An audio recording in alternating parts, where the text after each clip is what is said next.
뭐? 이거 공부를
So, let's start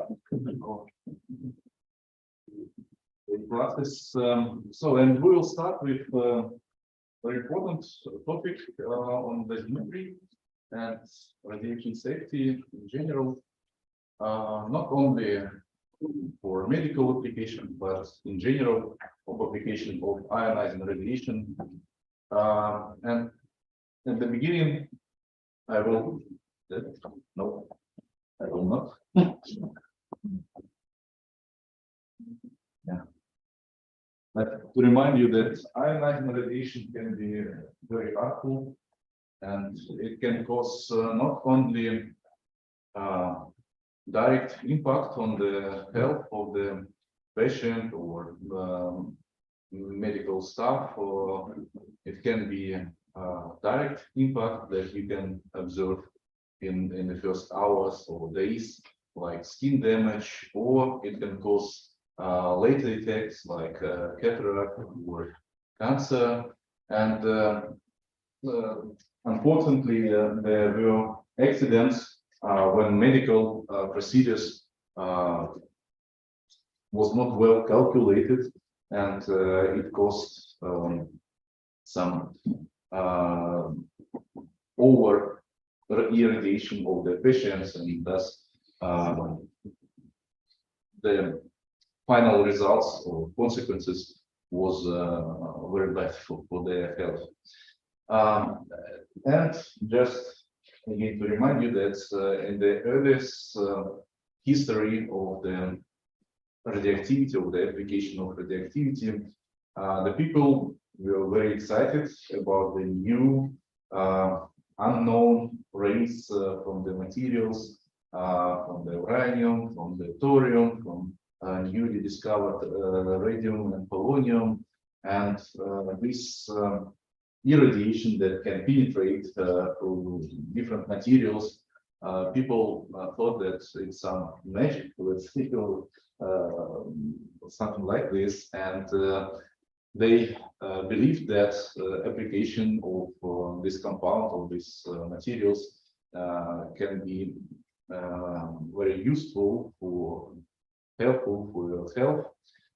They put it in different products, in water. I think it's one of the most famous examples, radium water, where you put some ampoules containing radium and drink this saturated water, or it is some chocolate or creams or toothpastes.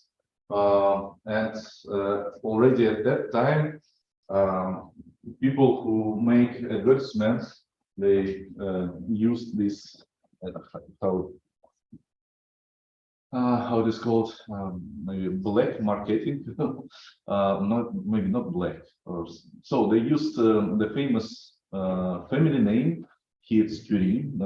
At that time, everybody, of course, knew about Marie and Pierre Curie, Nobel Prizes, laureates, and of course, if you put on your advertisement family name Curie, it will attract some attention, and people will believe that if such guys say that it is good, then maybe it is really good.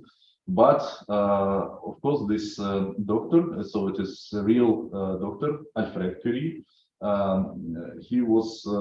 He had nothing related to the Marie and Pierre Curie. So it was only the same family name, Curie, but nothing related to the family of Marie and Pierre Curie. But who cares? Yeah. So unfortunately, yeah, these applications were harmful, and if these two people died because they worked a lot of with ionizing radiation, Clarence Madison Daly was the assistant in the Edison labs. And he worked a lot with X-ray tubes, and thus he had a lot of ionizing radiation on his hand. So finally had this amputation of his hand and died of aplastic anemia. Of course, everybody know about Maria Skłodowska-Curie, who died not in young age, so she lived, I would say, quite a long life. But the reason of her death was also plastic anemia, because at that time she worked a lot of with radioactive materials without any precautions, because nobody knew about, at least in the beginning of the 20th century, about the negative effect on the health of ionizing radiation. And maybe not so famous, but very important example of this guy, McBurney Byers, who was really a rich man, because he could afford to drink more than 1,000 bottles of this radiator water. And as far as this water contained radium and other radioactive materials, finally he got necrosis of the jaw bones and died due to the anemia. So these are examples of how people didn't care about the radiation effects. Another famous case is the radium girls case. Probably you've heard about this. So it was a facility or some small company who produces this how it called, so compasses and watches, and they put luminescence paint on the arrows and on the scale. And on this, at this company normally worked girls, because it is very tiny work, and they did it very well, and they use just normal brushes for paintings, and they put this luminescent paint on these compasses or watches. And of course, when you had this brush and you want to make it tiny edge of the brush, you put it in your mouth to make it wet. And of course, it was forbidden to do this, but again, who cares? And many of these girls, they did it, so they put this brush with this luminescent paint and this paint contained radium for luminescence, and they put it in their mouth to make this edge of the brush very tiny. And unfortunately, many of these girls they got cancer disease, again the necrosis of jaw bones and many other negative effects. And it was one of the first examples when the professional organization, professional unions, they won in the court against the company. So it was compensation for the girls who get these illnesses due to their work conditions. So radium at the beginning of the 20th century was very harmful, but today we know that radium, not natural radium, not radium-226, but radium-223 in the form of radium fluoride is used as a medicine for therapy of bone metastasis. So the evolution of the very dangerous hazardous material you can see how it evolved from the very hazard materials to the very helpful material. And this is not the only example of incorrect application of ionizing radiation. In the early 20th years of the, so more than around 100 years ago, this apparatus called pedoscopes or photoscopes or some other names was patented, and the idea was that you take a shoe, put it on your feet, and you make a photo, X-ray photo of your foot in the shoe, so you can find the shoe that fitted most, so the best fitted shoe for your exact fit. So very nice technique, so very convenient, yes. But you can imagine that so there is almost no shielding or any protection against the X-rays, and if the customers they use it not very often, so maybe once, twice not in the year, but in the months, during the months when they buy the new shoes.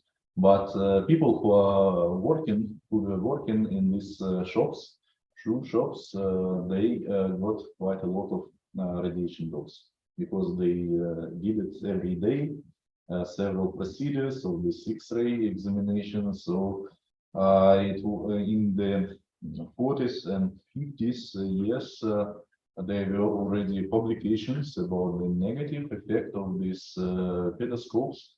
But for us, at present days, it is impossible to imagine that such instruments are used in the shops.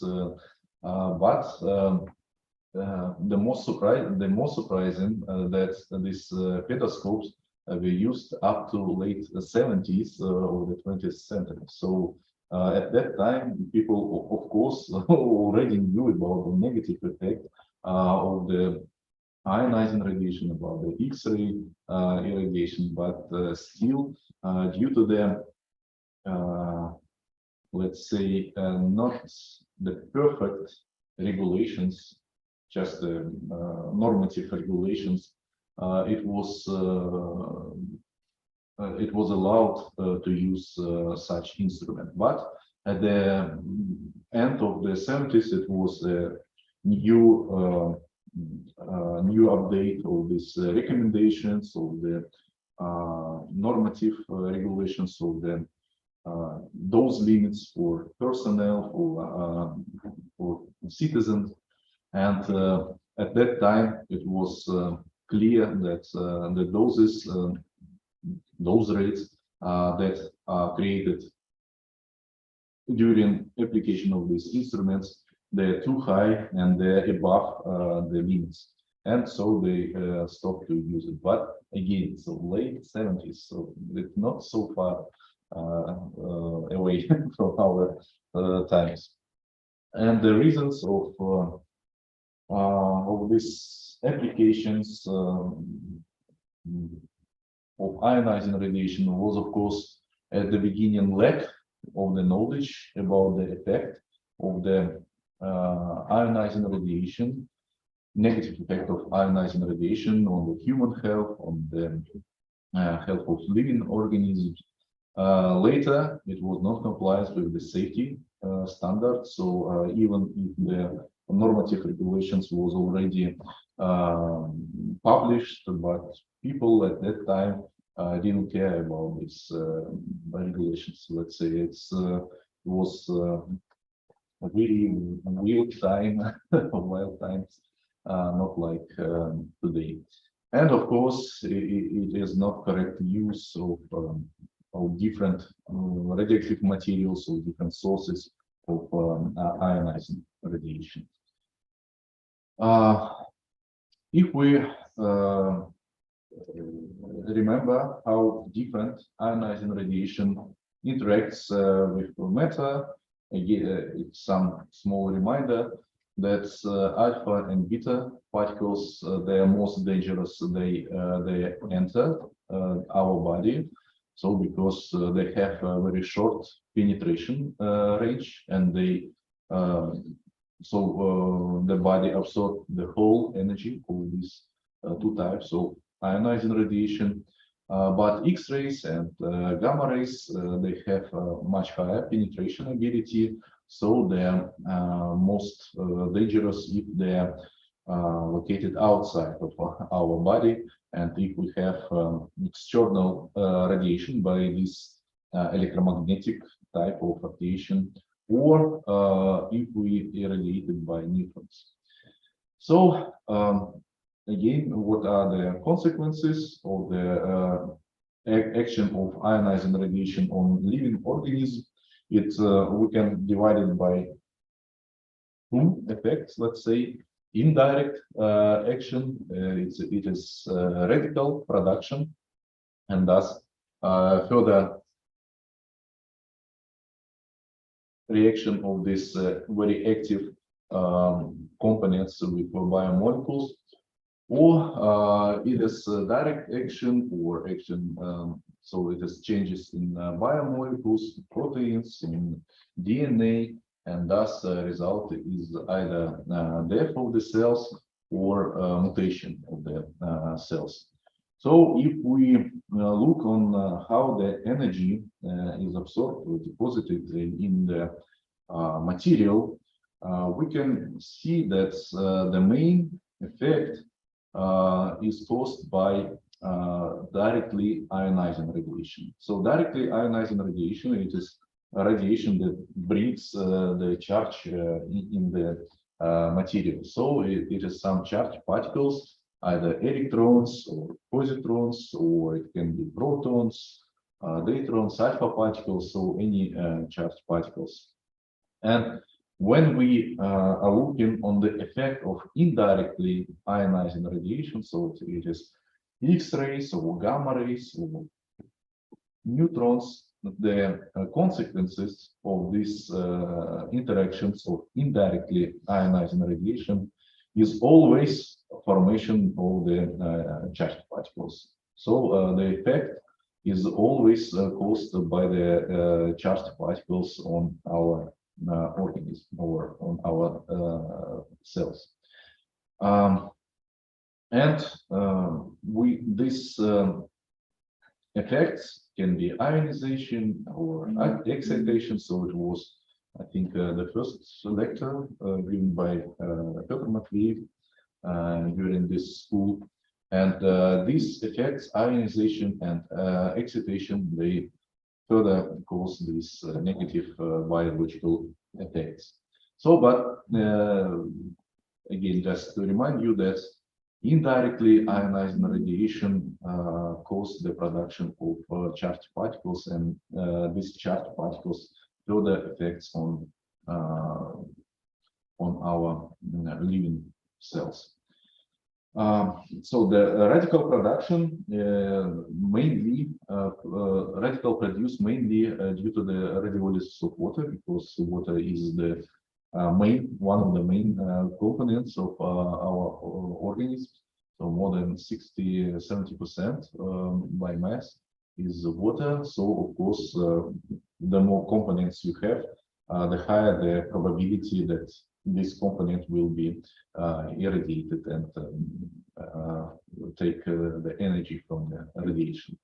So due to the formation of these different active components, biomolecules, proteins, membranes, DNA or RNA, they changes, and these changes can be also classified by the processes of just chemical reaction. It can be oxidation or substitution of functional groups in the molecules. And if you substitute the functional groups in proteins, let's say, you change the structure and thus change the their reactivity and properties. It can be just a destruction, so your molecule can be degraded, can be decomposed on two or more components, or it can be cross-linking of polymers, and this is also very negative effect on the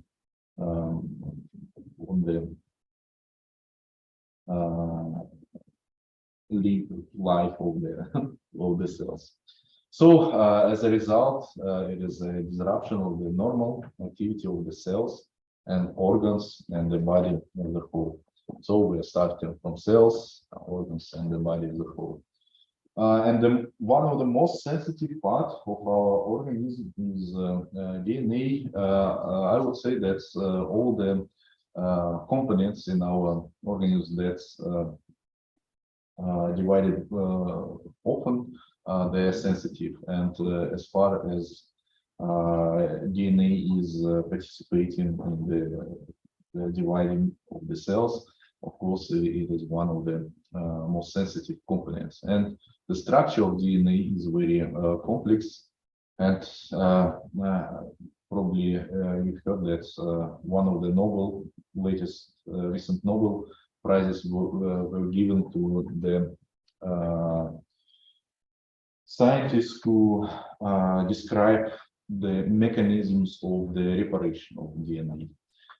So one chain degradation or two chain degradations. When we try to evaluate quantitatively the amount of the radicals that are produced due to the effect of the ionizing radiation, we can use the so-called radiochemical yield. So it is the amount of the radicals produced or molecules that are decomposed due to the effect of certain amount of the energy. So normally this radiochemical yield is expressed as the number of this produced or degraded or decomposed molecules or components divided by the fraction of the absorbed energy. So quite simple expression. And but very often, so if we express this radiochemical yield in standard units, it will be moles per joule. But very often in research articles, you can find another units. Very often it is expressed as molecules, or let's say number of components divided by 100 electron volts, because in these units it is quite simple to compare different radiochemical yields, because very often it is maybe 1, 2, 3 molecules per 100 electron volts. So these small numbers are much easier to compare when you compare like these numbers. And when we are speaking about the radiation protection, radiation safety, we always say about 3 pillars of this radiation safety. It is justification, optimization, or as it is known, ALARA principle, so as low as reasonable achievable. So, and the dose limit. So justification is the principle that should tell you if the application of ionizing radiation will benefit. So if the positive effect of the application of ionizing radiation will be larger than the possible negative effects. For example, in medical application, if the received dose for the patient, of course, will increase the risk of the cancer disease in the future, but it will help to heal the patient right now. So you should apply this procedure. But if the dose will be as high as, so that negative effect will kill the patient, yeah, so you should not apply this. Or if there is no way that this patient will be healed after the application of ionizing radiation for diagnostics or for therapy, so maybe you should not also use this procedure. Optimization principle or ALARA principle tell us that if the procedure with ionizing radiation is required, so it will benefit in the patient health, then you should use as low activity as it is reasonably achievable. That means that activity should not be too low, that it will be no effect at all of applying of ionizing radiation, but it should be not very high. So we should use this, we should optimize the use of activity, so to get this benefit, but not to expose the patient to very high doses. And then when we are talking about high doses, we have this dose limits concept and what are the doses. And in radiation safety, we use different quantities from the physical quantities that are absorbed dose and kerma, to protection quantities, mainly it is equivalent dose or effective dose, and it is related to the operational quantities that we estimate these doses, and we recalculate to protection quantities. And to get these operational quantities, we use different dosimeters, instruments to measure the radiation fields, doses of radiation inside the body. And we'll start with physical quantities. So the absorbed dose is like a fundamental quantity for radiation safety, because it is related to any kind of ionizing radiation, to indirectly ionizing, directly ionizing radiation, it doesn't matter. And divided by the mass of the object where this energy is absorbed.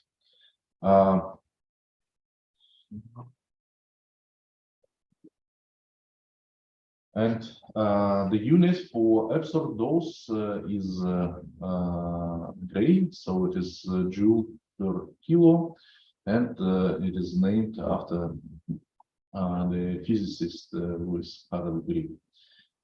The next quantity called kerma, so it is abbreviation for kinetic energy released per unit mass, and kerma, it is a term that is related to the indirectly ionizing radiation. So you remember that all the effects that are caused, so that we have in living organisms, they are caused by charged particles, and these charged particles can be produced either due to the action of directly ionizing radiation, so in this case it's quite simple, or due to the action of indirectly ionizing radiation. And kerma, it is the energy of the charged particles that are produced due to the action of indirectly ionizing radiation. The absorbed dose and kerma are not always the same, so we will see how they differ from each other a bit later. And the unit, the standard unit for kerma is also gray, so 1 joule per kilo. One of the physical quantity that's we still sometimes use. It is radiation exposure dose, and it is expressed in the total charge that is generated in dry air by indirectly ionizing radiation, mainly X-rays, and divided by the mass of this dry air, or the volume of dry air. So this radiation exposure unit was used in the very beginning of the radiobiology, because it was quite easy to measure the charge that is generated in the air. So by measuring the charge that is produced in air, you can easily recalculate the energy that is absorbed in air, because if you know the energy that is required for ionization of air, you know the charge, the total charge, so you know the number of molecules that are ionized. So you just multiply this number of molecules by the ionization potential, and you got this energy, the total energy that is absorbed, and you divide it by mass. And the non-standard unit that is still used sometimes, it is Röntgen. Very often you can find even in modern textbooks, at least in Russian textbooks, this micro Röntgens per hour or something like this. But today this unit is not recommended to use. So today we use some other units. And for protection quantities, we use another units. One of them is absorbed dose in an organ or tissue.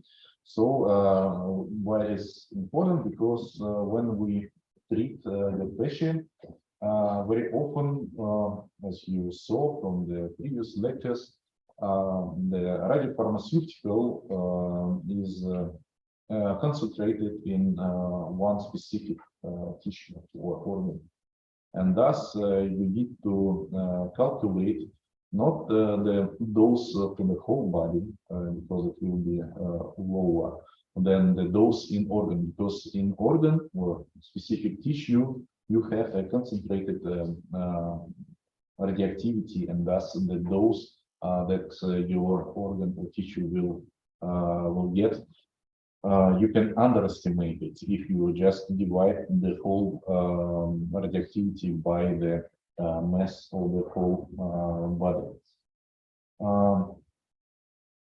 So, and then the next quantity that is, I would say, one of the most important unit quantity is the equivalent dose. Equivalent dose means that or suggests that different types of radiation brings different effects on living organisms, and it is related to the linear energy transfer of the different types of radiation. Electrons and photons of any energy, they are supposed to be in the low linear energy transfer types of ionizing radiation. So they have a weighing factor equal to 1.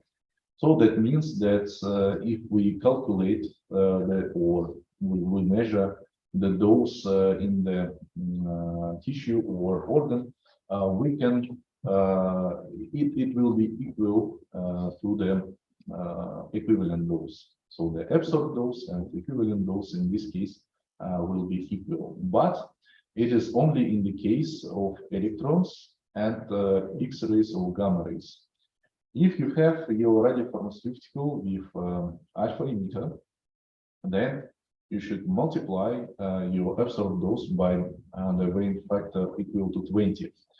So that means that alpha radiation is 20 times more hazardous for living cells than X-rays or gamma rays or electrons. Also, it is interesting that, again, if you remember, the main mechanisms of interaction of gamma rays with matter, you will remember at least three effects: photoelectric effect, Compton scattering, and positron-electron pair production. So, and in all these three mechanisms, the electrons are produced. So that means that the effect of the photons, the consequence of these effects will be interaction of electrons. So because in the beginning you have photons, but you produce electrons that further interacts with the matter.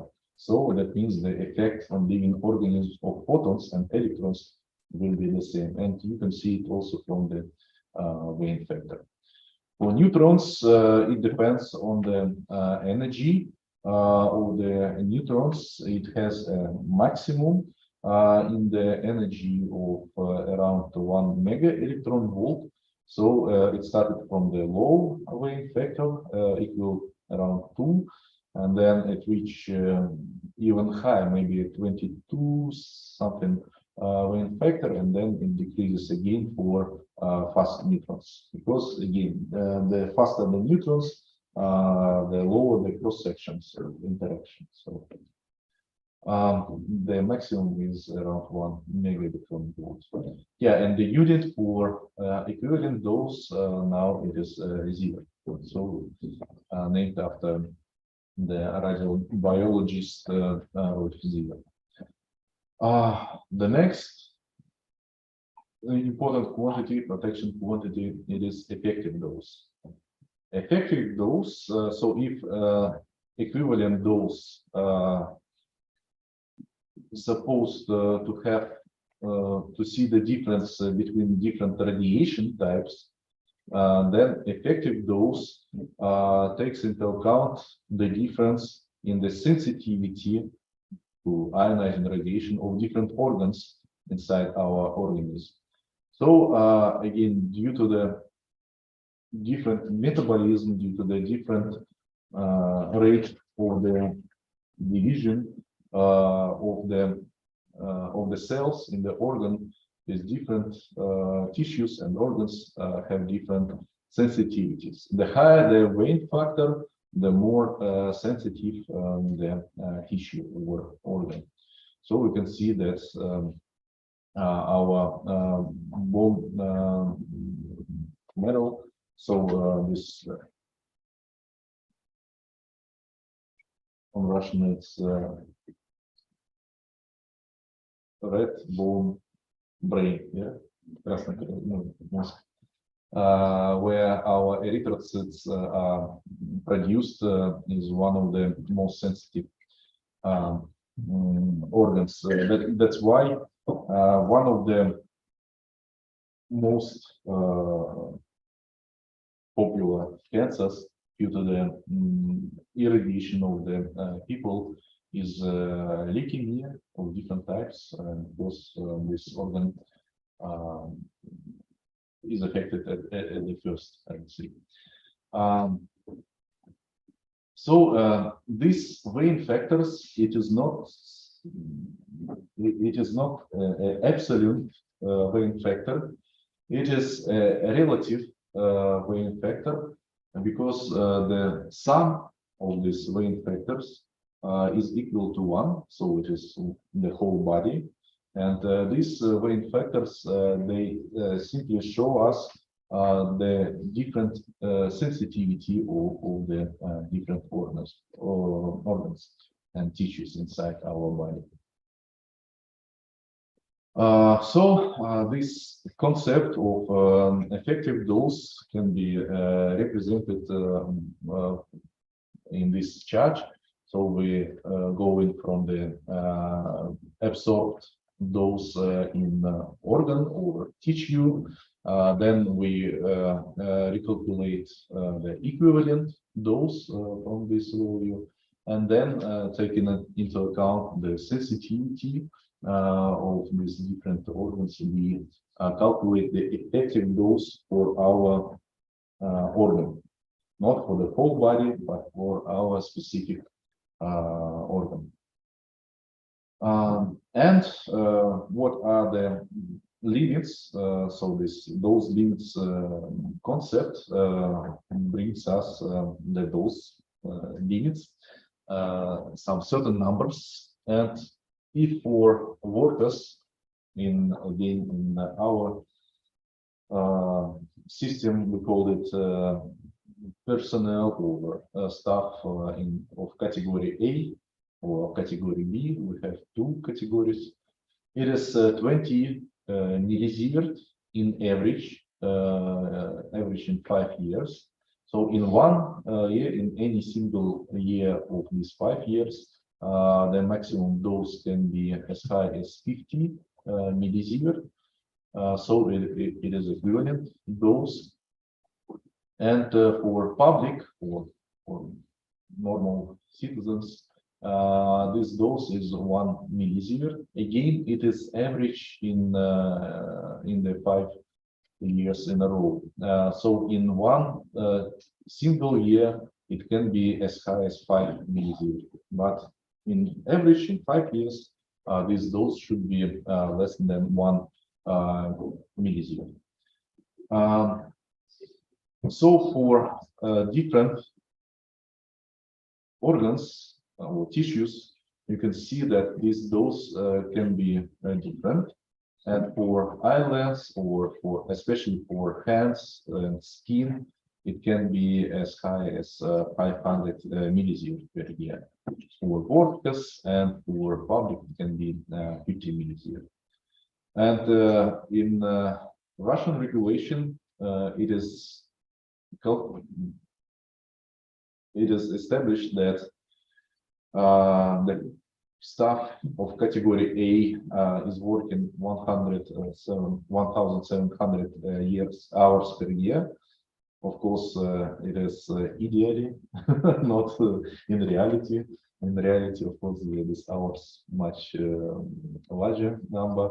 But from the regulatory, from the normative regulations, we can recalculate this 20 millisievert per year to 12 microsievert per hour. So if we are working with some radioactive materials, so it is quite a good number to see if we are working with already above the limits or not yet. So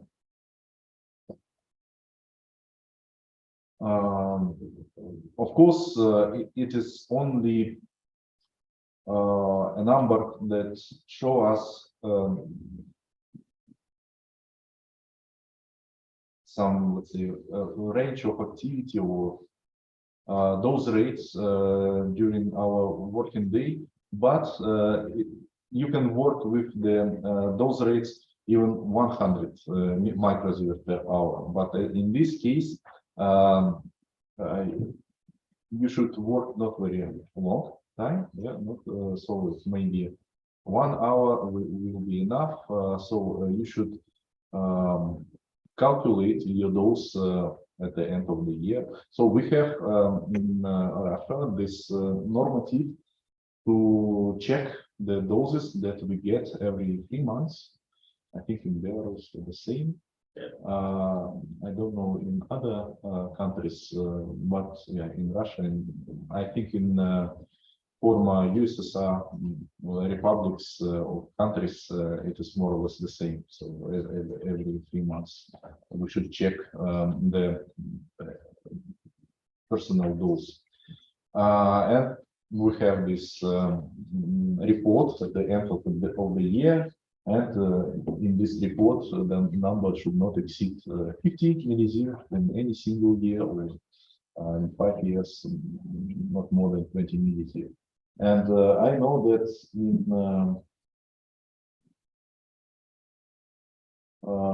in some facilities where they're working with high activities like reprocessing of spent nuclear fuel or some other facilities, decommissioning of nuclear legacy. They have these limits of, let's say, 50 or 100 microsievert per day. And when the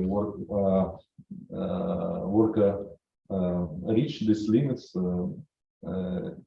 he goes out from this area and working with papers, not with the radioactivity. So it's like a punishment, let's say, for them to work with the all these papers, bureaucratic papers, instead of working with, let's say, normal activity. When worker reach this level, it doesn't mean that he will be ill or I don't know, he will have some cancer immediately. It just to prevent the high risks of the cancer in the future.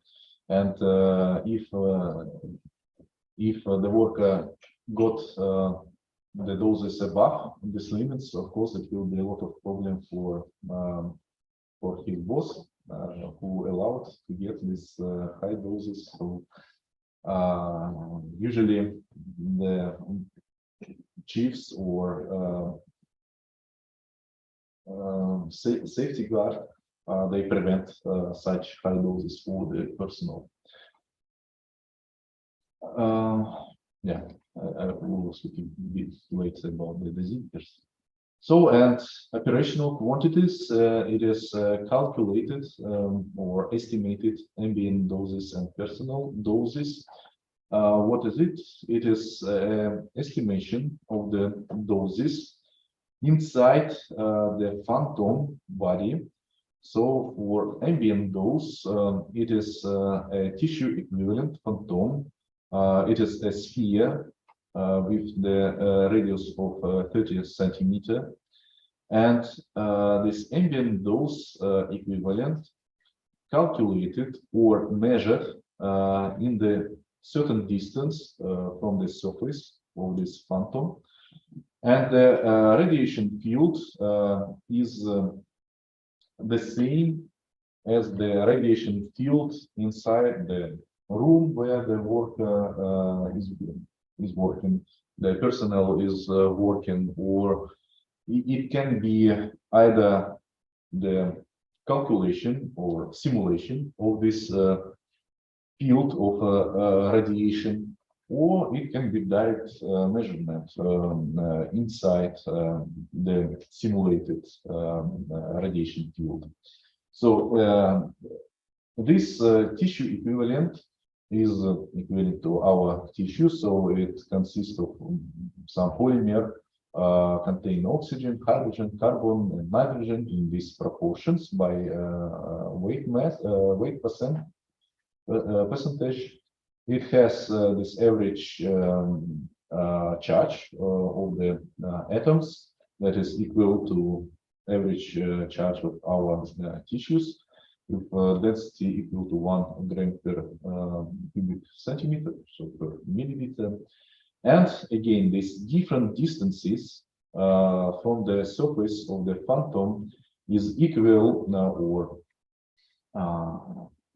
is supposed to model either highly penetrating radiation, in this case, this distance is equal to 10 millimeters, or for weakly penetration radiation, in this case, it is 0.07 millimeters, so it is a surface of the skin, or it is for eye lenses, it is this distance is equal to 3 millimeters.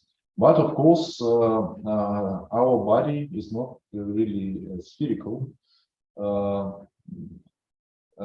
So to calculate or to simulate the personal dose equivalent, another phantom is used. So it is slab or it is plate, let's say, with these dimensions. So it is 30 centimeters, 30 centimeters, and 50 centimeters thick. And again, this dose is estimated at different distances or at different depths inside this phantom.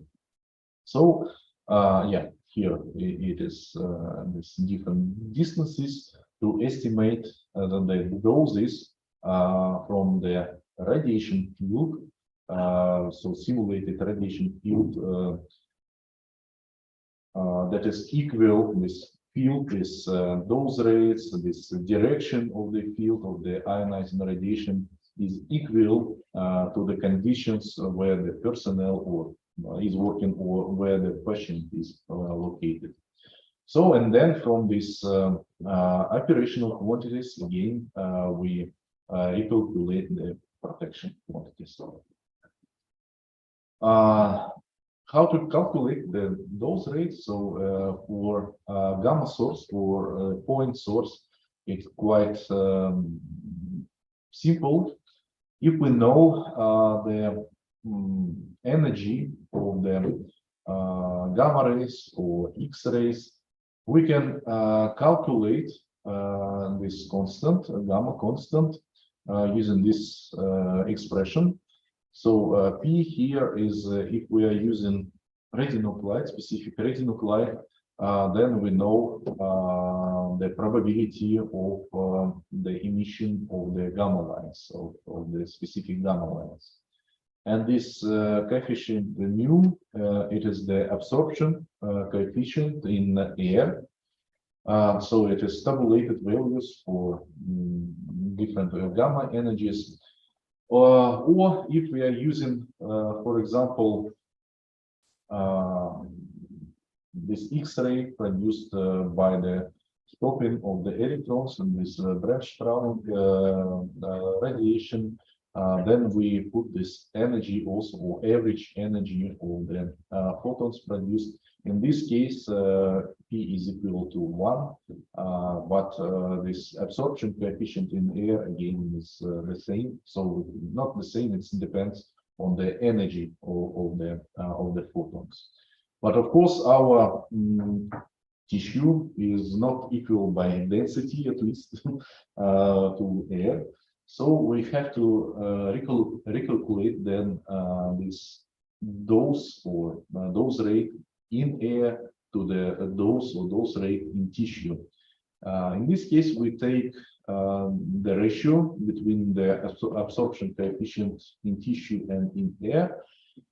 Of course, this ratio again depends on the energy of the photons, gamma rays, and usually it's not usually it's in the range of from 106 to 112 with average number 109. So when we calculate this dose in tissue, we can simply take the average value, so it will be not very big uncertainty. But it is for point source, and yeah, okay. So and there is a very important picture on how the kerma, this dose produced by indirectly ionizing radiation in the matter in organism, is produced depending on the depth inside the organism. So when indirectly ionizing radiation penetrates in the body, it produces charges or electrons by this mechanism, photoelectric effect, Compton scatter, or electron-positron wave production. But these electrons and these charges, they are produced not simultaneously. They are produced at different depths, let's say. That's why we have an increase in the beginning of the kerma, because the deeper the indirectly ionizing radiation is penetrating to the organism, the more charged particles are produced, and thus the more energy they bring to the body. So in the beginning, we can see that the dose rate of HERMA for indirectly ionizing radiation is increasing, and then after this maximum, after reaching the maximum, of course it will decrease due to the exponential law of the attenuation of the gamma radiation. And we can see this difference in attenuation or formation of those produced by photons, so it's X-rays or gamma rays, and the charged particles, heavy charged particles, protons, alpha particles, neutrons, whatever. So what is important here, that all the charged particles, they have a certain maximum range in the matter. After this range, there is no charged particles at all. So they stopped at this depth, and so no particles are going further. But photons, so X-rays and gamma rays, they don't have this maximum range. They penetrate infinitely, let's say, to the body. So the flux of the gamma rays decreasing according to exponential law. And that makes a big difference in the total absorbed dose in patient.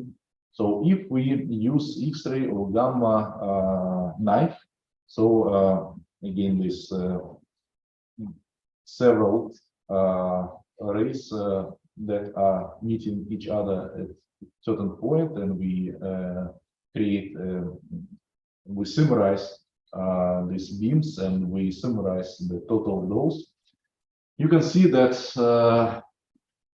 even the health tissues will get additional doses, negative effects further. But if you use proton beams for irradiating tumors, for this therapy, distant therapy, you bring the maximum dose to the tumor tissue, and then no further penetration of protons or neutrons is observed. So your tissues outside the tumor will be not irradiated. So the total dose for the patient, for the tissues, will be much lower. So this difference should be taken into account. And what are the effects of different doses? We have two types of the effects, depending on the dose absorbed. It can be deterministic effects, so it is early effects that are observed for the body, for the patient, or for the organism, let's say. And these deterministic effects, they are observed for high doses, so for doses more than 100 millisievert absorbed in a very short time. And another effects, stochastic effects, they are observed for the low doses, and stochastic effects, it is late effects. And in this case, if in the case of deterministic effect, we increase the, let's say, we increase the effect depending on the dose. So it increases from, let's say, just slight burning of the skin to the death of the organism. So it's some certain effect that we can absorb in the short time. But stochastic effects, it is increasing of the probability of getting some negative effects, meaning some cancer diseases. So we can use, or we can see this schematic representation of different effects. It can be for deterministic effects, some somatic effects. It is early effects, deterministic effects that are observed at high doses. Yeah. Some somatic effects that are late effects, stochastic, so it is some cancer, and leukemia, as I mentioned earlier, it is the first of the cancer that is observed as late effect. So after 5-10 years, it can be observed, or it can be a late deterministic effect, also some skin reaction or cataract that can be observed not after a few hours, but after a few months, let's say. And other effects that are chromosome due to the chromosome mutation, so it is late effects also. Well, if the deterministic effects is quite understandable, let's say the higher the dose, the more negative effect we have. The stochastic effect is not so easy to not to understand, but to apply, because again, in this case, we are speaking about the risks. And if, again, deterministic effects, it is effect for the certain one patient or for one human body, and we don't need to have a million of people to see the deterministic effect. We need only one person that have these high doses, and we can see these effects. But when we are talking about the risks, that means that it is risks not for this certain person, but for the community of people that have this average dose. And this dose is not the total dose, it is dose that is above the natural background. That's why it is very difficult to see certain effects at the very low doses, because at these low doses, it is almost impossible statistically divide the effect of natural radiation background and there's some additional doses. But we have some statistics in this range of the doses. This doses is not received at once. These doses are received during the lifetime, the whole lifetime. And why we have this quite good linear relationship between the cancer risk and the dose, received dose, because we have a lot of medical testing and observation.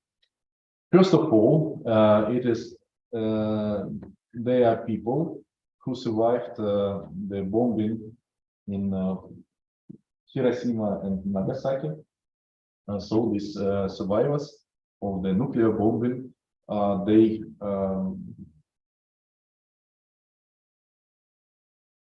there are quite a lot of these people, and it was estimated, not estimated, but calculated the distribution of the doses depending on the distance from the explosion epicenter. So it is known where the certain people were located during the explosion. People calculated the distribution of the dose rates, and thus we know number of people who received the certain dose, and then medical workers control their health during the whole lifetime. So from this statistic, we know the dependence of the cancer risk depending on the dose, but also we have quite a lot of people who are working at nuclear facilities. It can be nuclear power plants, it can be plants for reprocessing of spent nuclear fuel. It is also medical procedures. So it's quite a lot of people, quite a huge database of the people who received certain dose and people and the effect on their health. So from this statistical analysis, we have this quite good linear relationship between, again, risk and the dose that I received during the whole lifetime.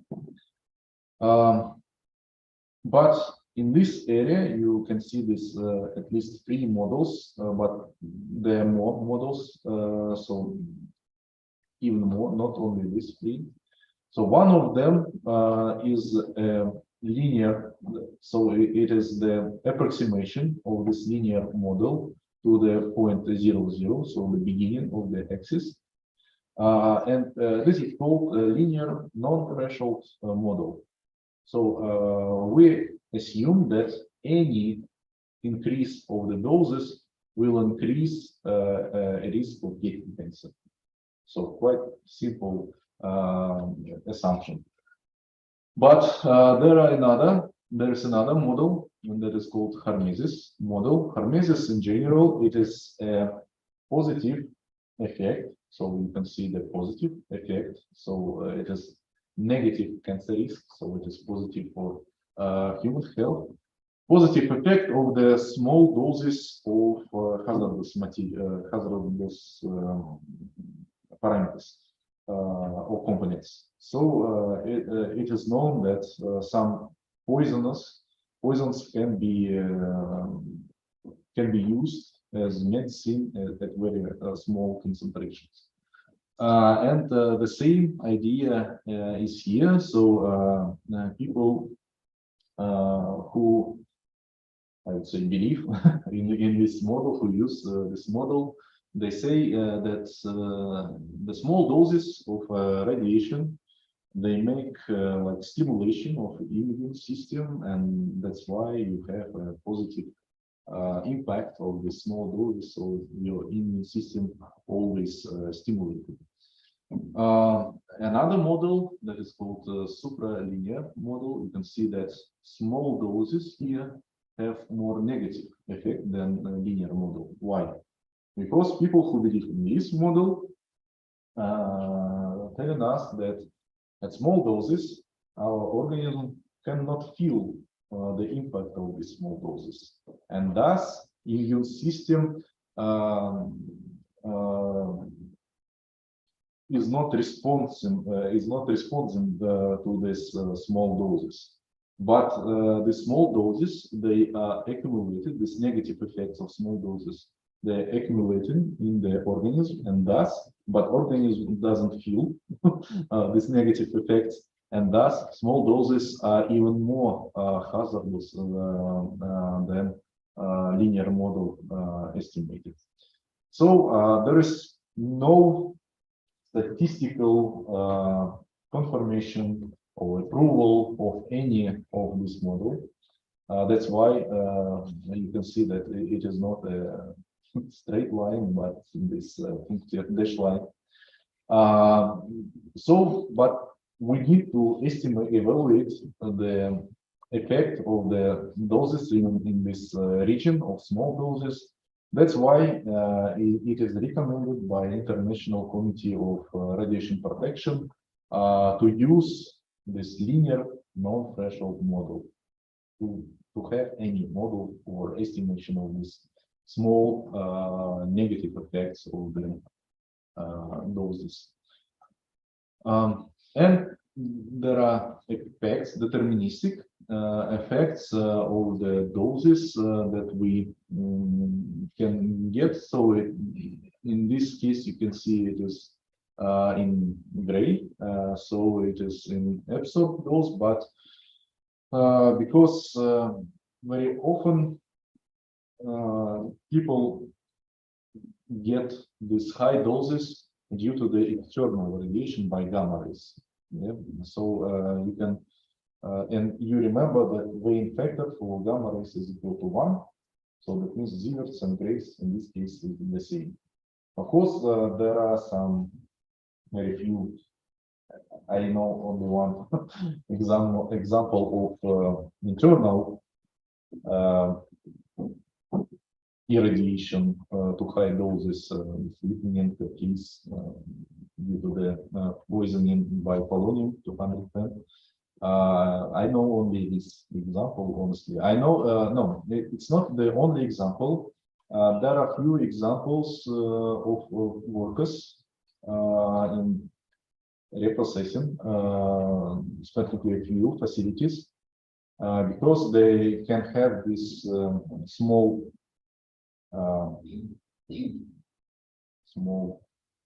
holes in the skin, and they can get some plutonium containing solution or particles that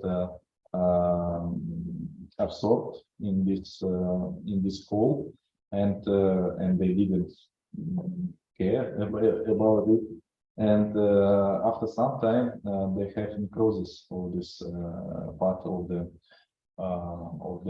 hand, and some of them get amputation of the hand. So, but it's not an internal of the whole body exposure. It's only some local irradiation, but again, to very high doses, so you can get this acute radiation sickness. But again, if we are speaking about the external radiation by gamma rays mainly, so after 1 gray, people can get this acute radiation sickness, and after 10 gray, it is absolute death limit. So after 10 gray, people will certainly die. But it is interesting that this 10 gray, it is a very low absorbed energy in our body. In the one of the first slides, it was a notation, yeah, that the little dose of radiation will hit the body only by this value, only 1000 Celsius degrees. So this 10 gray will hit the body only by this temperature, so we cannot feel it by your own or by the thermometer. So it is very low dose if we are speaking about some physical quantities, but it is enough for our body to die. That is called radiobiological paradox. So the low energy, but the little effect. Yeah. And what we are using to monitor the dose rate.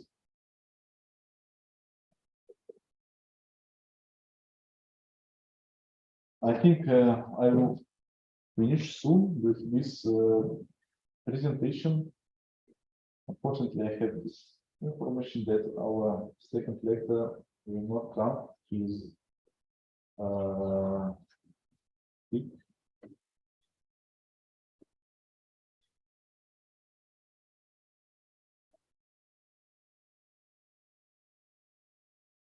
But okay, we will have some time then. So what we are using to control the doses, the dose rates, it is either the dosimeters that accumulate the energy in the material of the dosimeter, or it can be some dosimeters that show us online the dose rates. To control the total absorbed energy, especially during the operations for medical procedures, very often the dosimeters based on ionization chambers are used. Because again, in this case, we can easily and very accurately monitor the charge that is formed inside the ionization chamber, and thus we can calculate accurately the dose that is absorbed in the tissue or in the body. And these dosimeters, they can be either big or can be very small and can be even put it inside the body. For our, let's say, everyday control for workers, we normally use thermoluminescent dosimetry. So in this case, we can use some materials very often.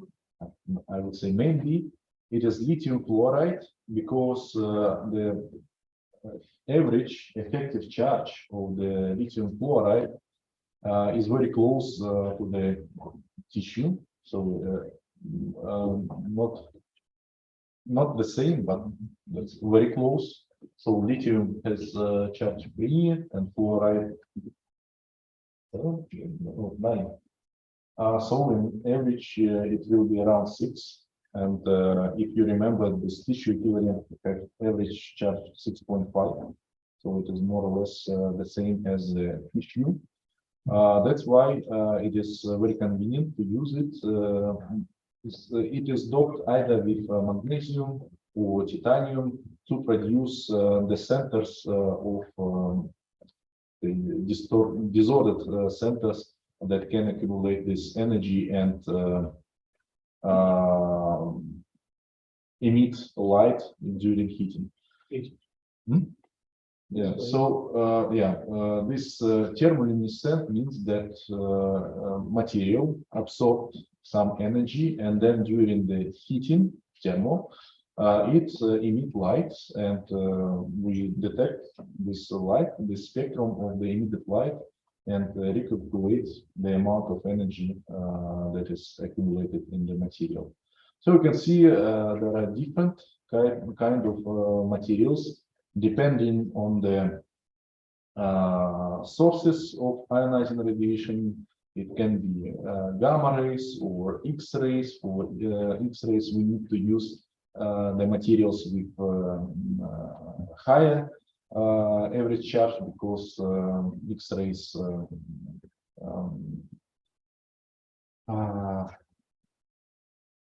so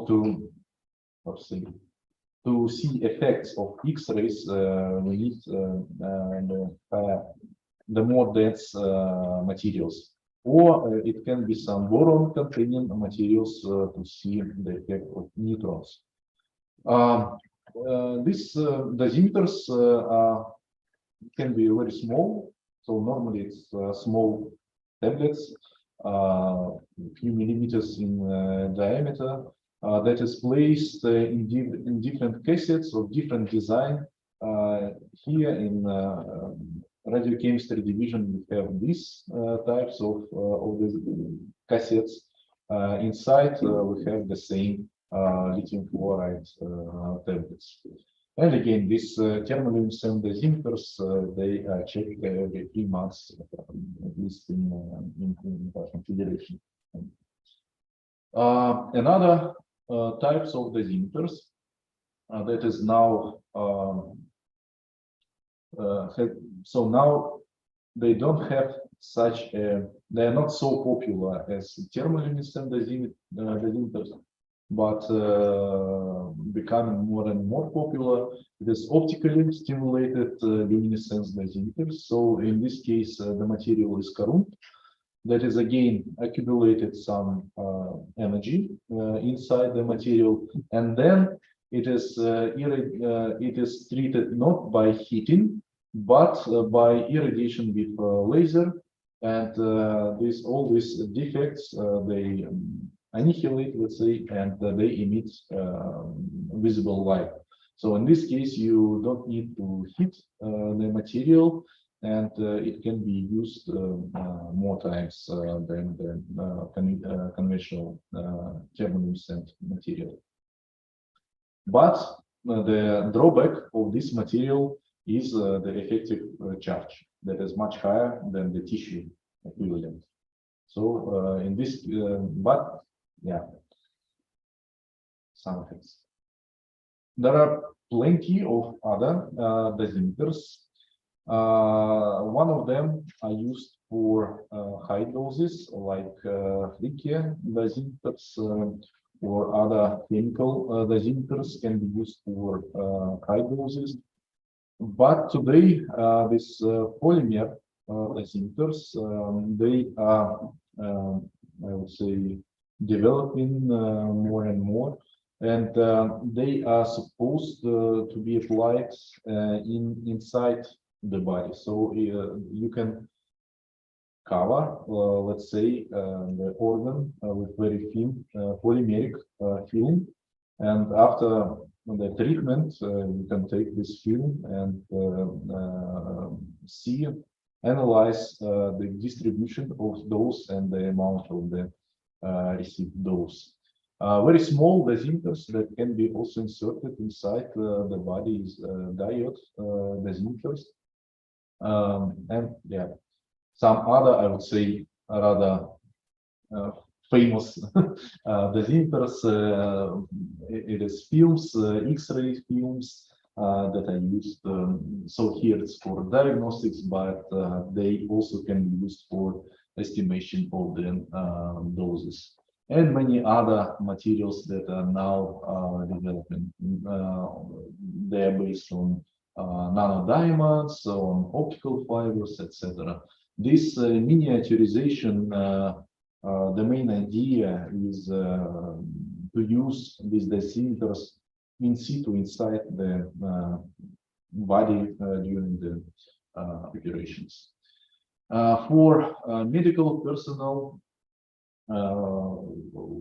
people use this extremity dosimeters for our hands, for skin, and it is not only one dosimeter for certain organ. You can see that it is a complex dosimetry of the medical personnel. It is dosimetry for eyelids, for fingers, let's say hands, for skin, and for the whole body. So nowadays, the control for the personal doses of medical personnel is very strict and quite well developed, I would say. For online control, we use these dosimeters that can be calibrated for different photon energies, for X-rays or for gamma rays. We have these systems of online control that can signal that can show us a signal if the dose rate in the room or in the territory is higher than it is allowed. And again, as I mentioned, for normal control, we checked the dosimeters every 3 months, but for online control, we can have these dosimeters with LCD screens where we can see the dose rate immediately when we are working. And some few words about the protection, how we can protect ourselves from the radiation. So again, it is, I would say, three pillars of the protection. It is time, distance, and shielding. So you can decrease the time of working with radioactive materials, or you can increase the distance. And in this case, the larger the distance, the square times lower the dose. So because radiation goes like sphere, and the intensity of radiation is divided by the surface area of the sphere, and the surface area of the sphere is 4 pi squared radius. That's why we divide it by square radius. So by increasing distance 3 times, you decrease the dose 9 times. And of course, shielding. But shielding is very important when we are working, especially with photons.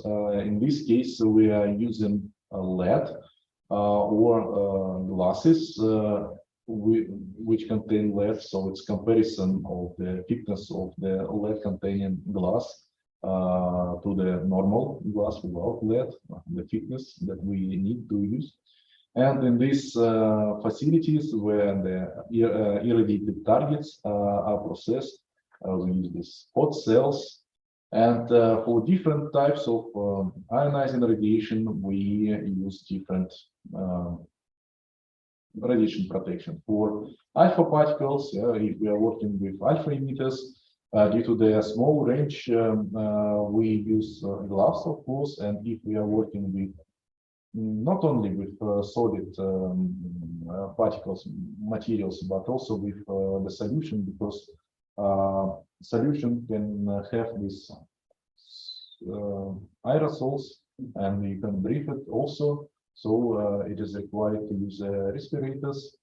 For beta emitters, we don't use lead shielding, because we remember about the branch travel, this radiation due to the stopping of the electrons of the light charged particles. So no heavy materials. But for gamma and X-rays, we use materials with high density. It is either lead, or it can be some high density concrete. So with addition of barium, for example, or if we are working with neutrons, it can be addition of some boric acid inside the concrete. For neutrons, we use the materials that can decelerate the neutrons and then capture them.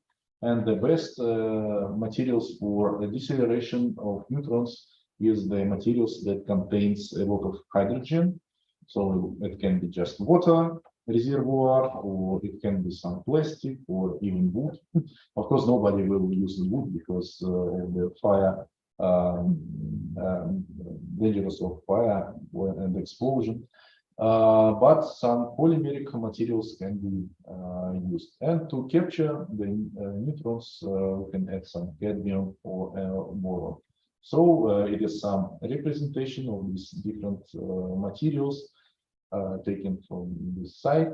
And again, if we use containers for beta emitters, they should not be produced from the lead. It should be some light materials, can be plastic or aluminum or something like this. Because in other cases, we will produce quite high branch traveling intensity, and that we can irradiate ourselves by thinking that we protect ourselves. That's how the radiation protection or shielding can look at the big facilities for synchrotron research facilities. The same chambers or the same concrete blocks can be used for formation of the medical rooms. That is not presented here. Should be here.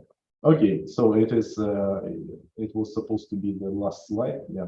Thank you for your attention. Now we have a short break for coffee and tea, and then we will take a short evaluation form, so evaluation of us of the training. So it will be not the final test will be later. And it is not the evolution of the practical exercise that will be also later. It is some feedback forms.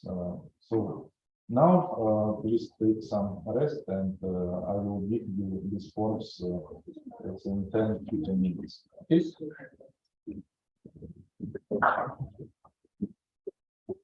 Thank you.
Dear colleagues, do you hear me? Yeah. Oh, great. So let's start. I'm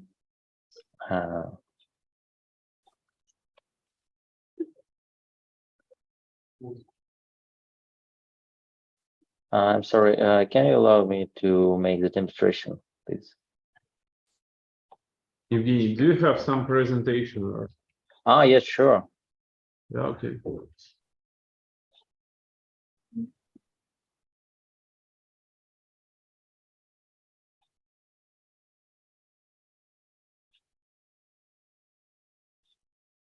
Yeah, perfect. Okay, that's great. So today we will discuss about intellectual property topic. So I will tell you about different types of intellectual property, which aspects you should keep in mind, remember. So my name is Evgeny Menshikov, and let's start. So let's start from the general information about IP. So there are a few different types of IP showed on the slide. So the first is patents. Patents are granted for technical inventions. Application for patents are examined by patent office they're filled with in order to determine whether they meet stringent requirement for a patent grant. Patent generally lasts for a maximum of 20 years from the date of filing. And actually, patents will be the main part of today's lecture. And later we will discuss it more detailed. The second is utility models. Offer simpler protection for a shorter period of time, but are usually registered and published much more quicker than patent. The next type of IP is copyright. Copyright doesn't need to be any registration, any registered. It automatically exists when a work is created, protects any type of original creative expressions, including literature, art, drama, music, photographs, broadcast recordings, and so on.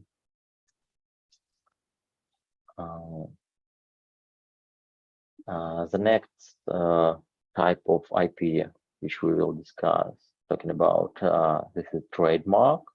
Trademarks are distinctly sign indicating the source of a product or service.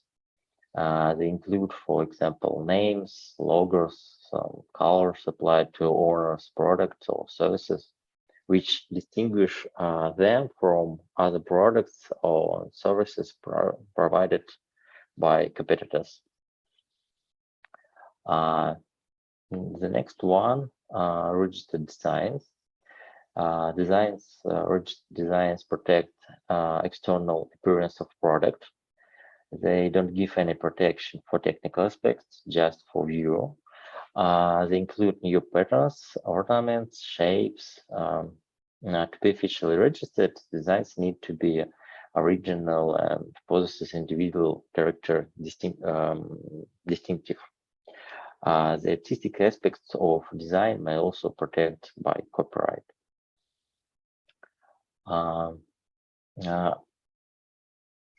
The next one is trade secrets. Trade secrets cover information not known to the public. So it's all about company secrets, all about non-public information. If the possessors of the information is careful to keep it confidential, he can sue anyone who steals it.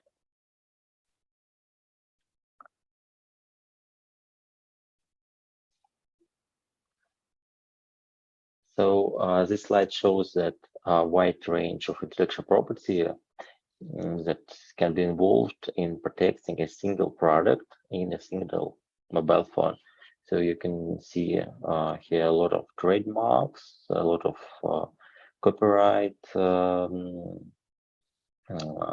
objects, a lot of patent and utility model, which protect technical solutions, a lot of designs, and some trade secrets also we have here.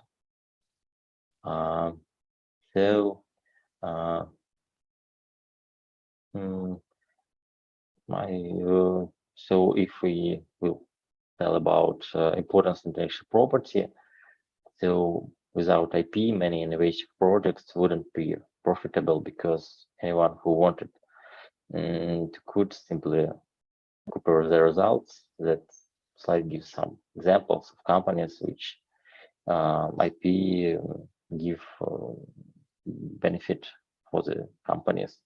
So you can see here a lot of examples like Sandvik, Gore-Tex, and exactly in the pharma area, it's also very important to protect IP. And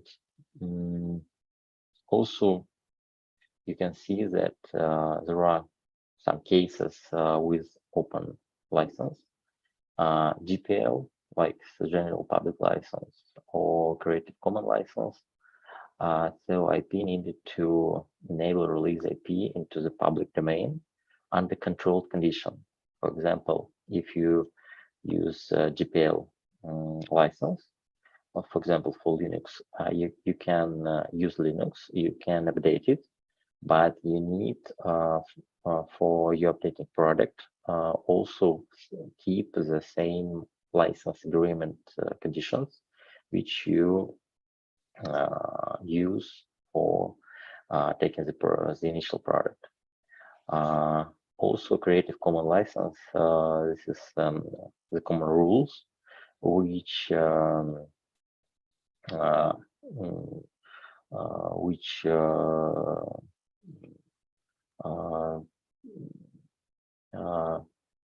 rules the use of the product, use of any IP according to rules which you use just for checking exact conditions.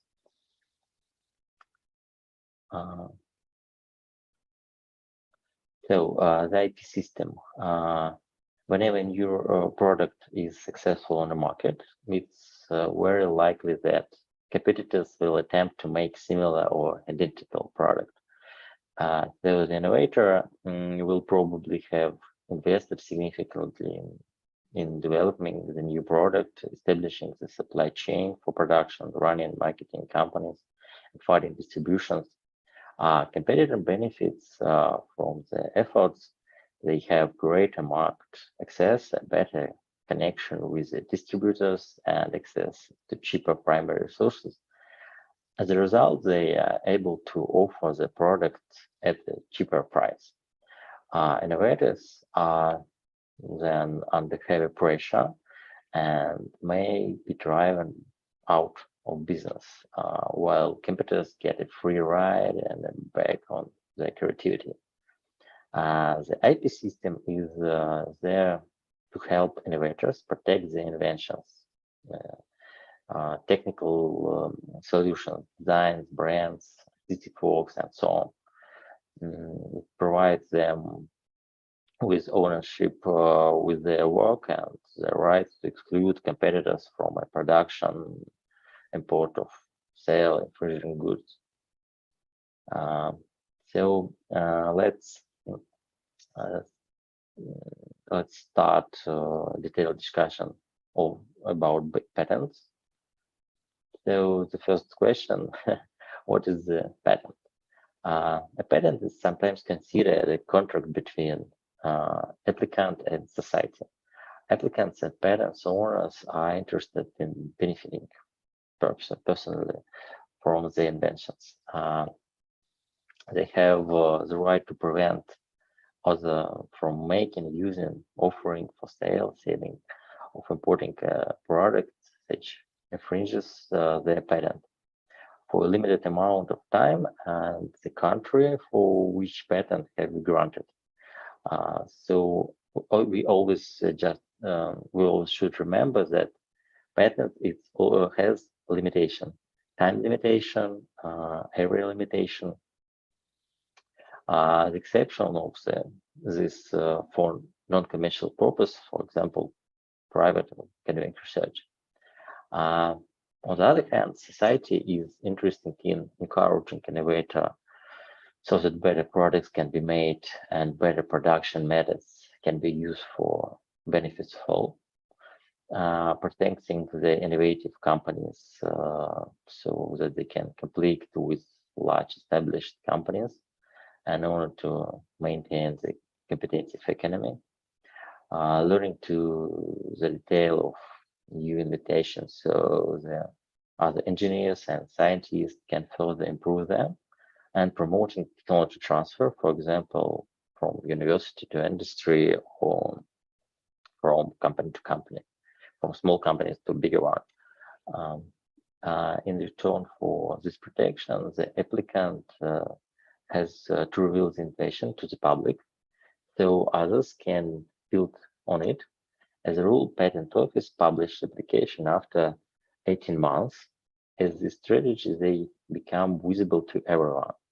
On the other hand, applicant has the protection, the invention. So this social contract is institutionalized from the law or patent law.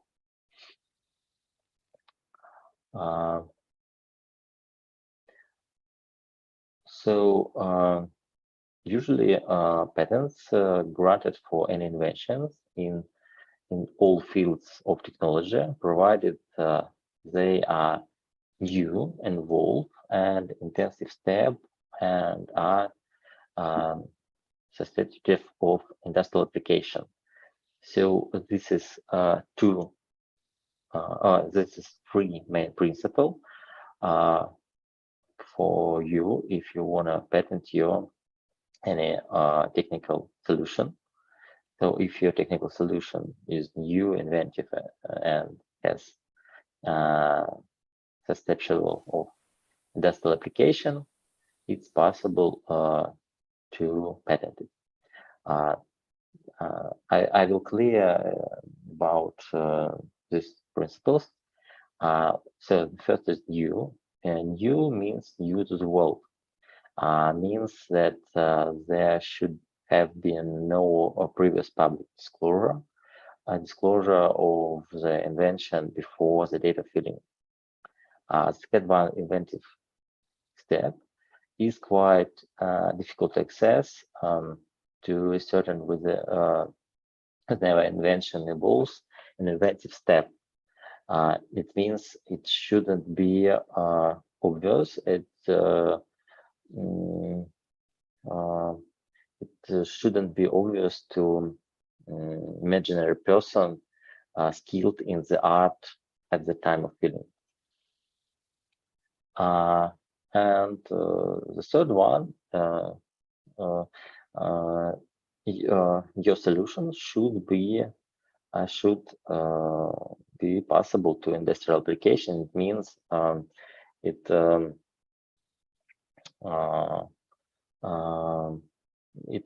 means it's should be provide non-executive list of subject matter, and so it's really possible to starting from step by step realize your invention and make it real.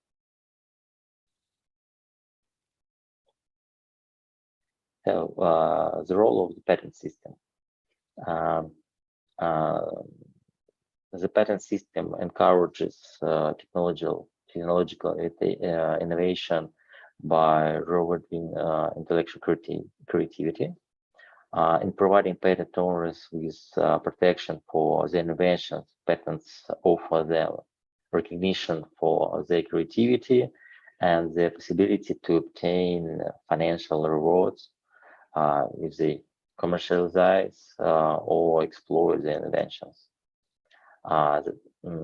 Also, the patent system can promote competition and investment in developing new or improved products or processes by encouraging research and development. Investors are more likely to provide financial backing if the potential for return on the investment and that can be patented.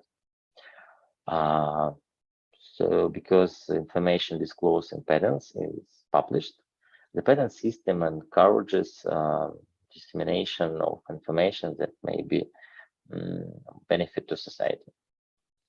It can promote technology transfer by way of the publicity available information in patent database.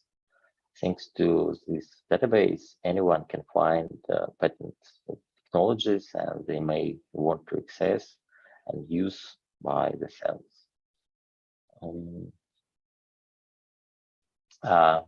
As we have already seen, patents are sometimes considered like a kind of contract between applicant and society.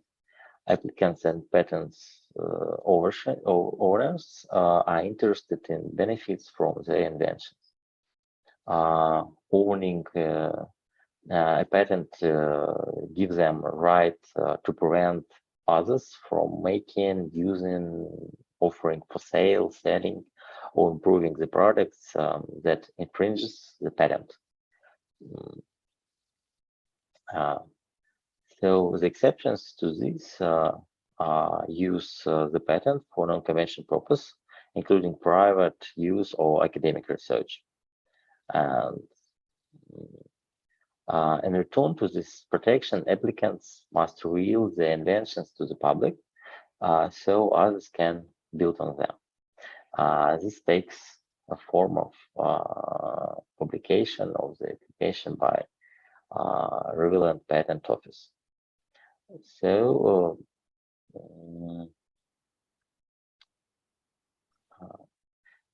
let's go to the rights covered by patents.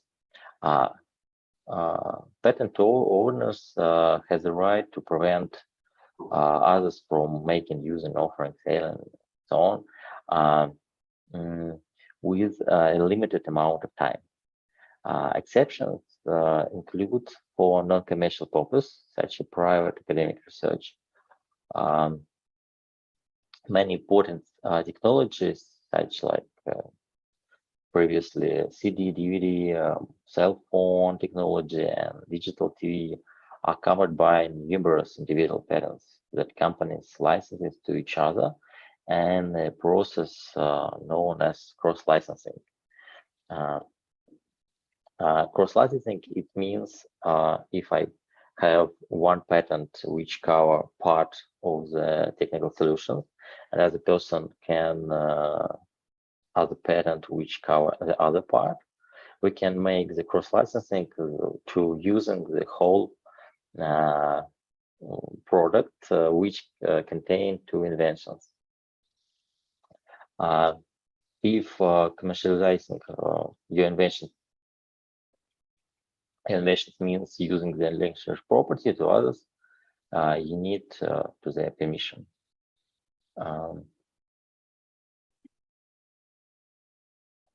So the key concept of this slide is to show that patents is the negative right and not positive one. For example, let's imagine that you have invented the first ever electric kettle to have a ceramic heating element or its base plate. This kettle has advantages over kettles which have a metal heating element upon line scale forms. Such kettle might be novel and inventive, and you and could get the patent, which let's call this patent B. However, your patent doesn't grant you the right to use your invention because it falls within the scope of earlier patent for all electric kettles, which we'll call patent A. For you to make you sell your invention, you need a license from the owner of the earlier patentee. But they in turn wouldn't need a license from you to make kettle with ceramic heating element.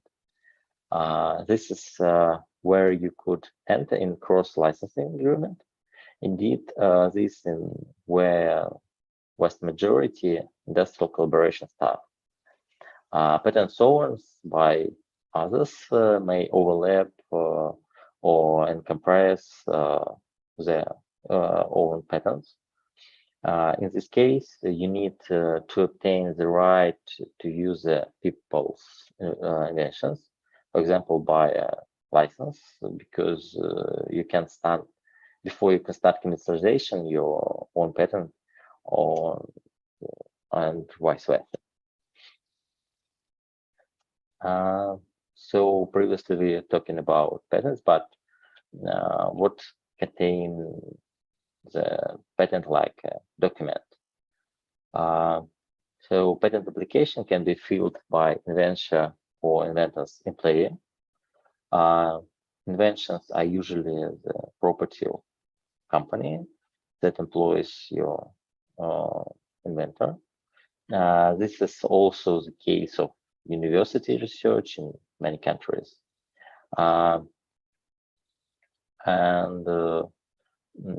Usually cover sheet contains bibliographic information of applicants on inventor.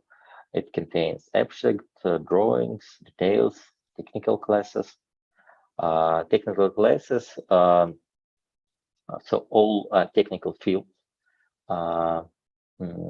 structured to the classes, and your invention you can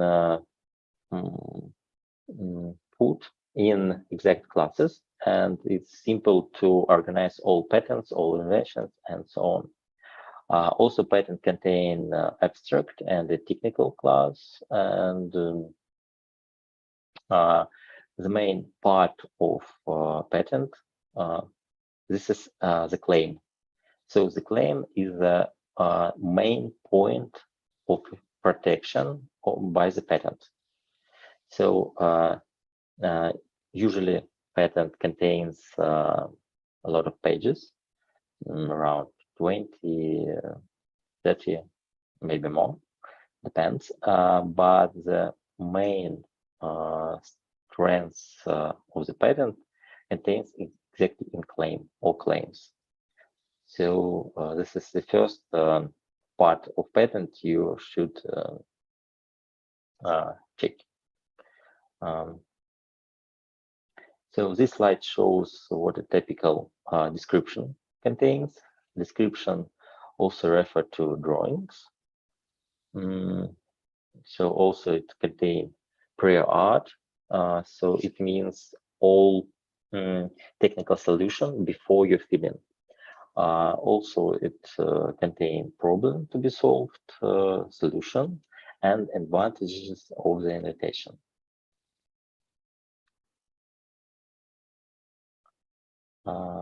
So the main question after you invent any technical solution,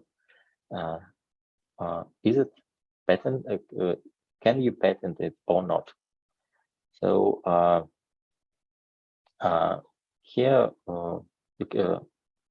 in accordance to the chemical pharmacy, you can patent exact any molecule and the substance and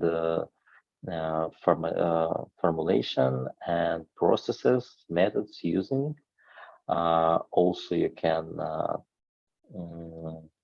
protect by patent any technical solutions concerning product, device, systems, and so on. And you should remember about three principles for patenting. Your invention should be new. It should be inventive.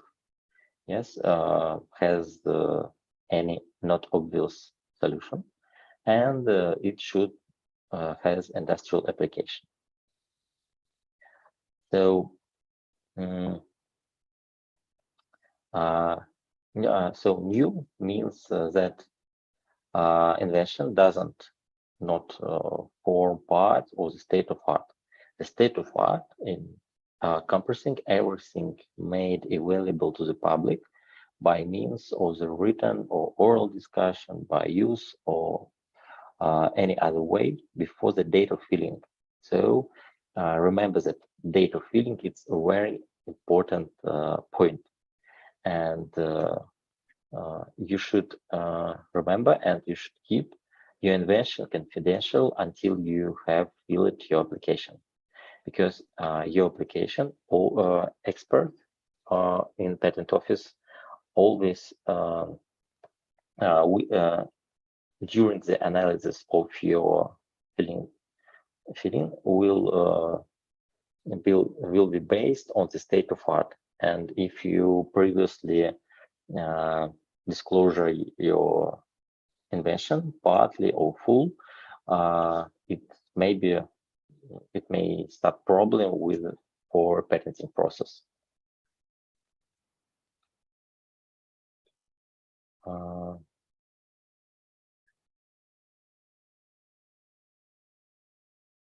So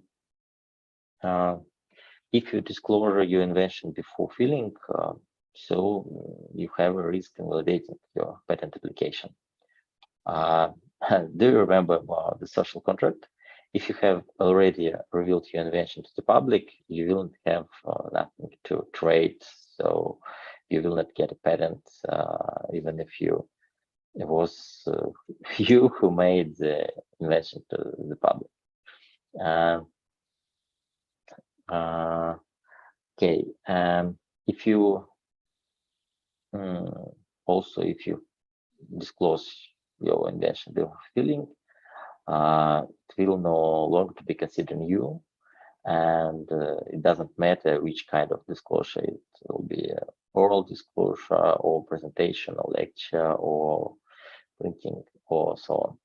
So what you should do, make in any case, if you make any disclosure your invention to any part, don't forget to sign a non-disclosure agreement, NDA. Yes, and fill your application before anyone else. Seek professional advice to any early stage. On the next slide, we will tell about advantages and disadvantages of getting a patent. The advantages of getting a patent include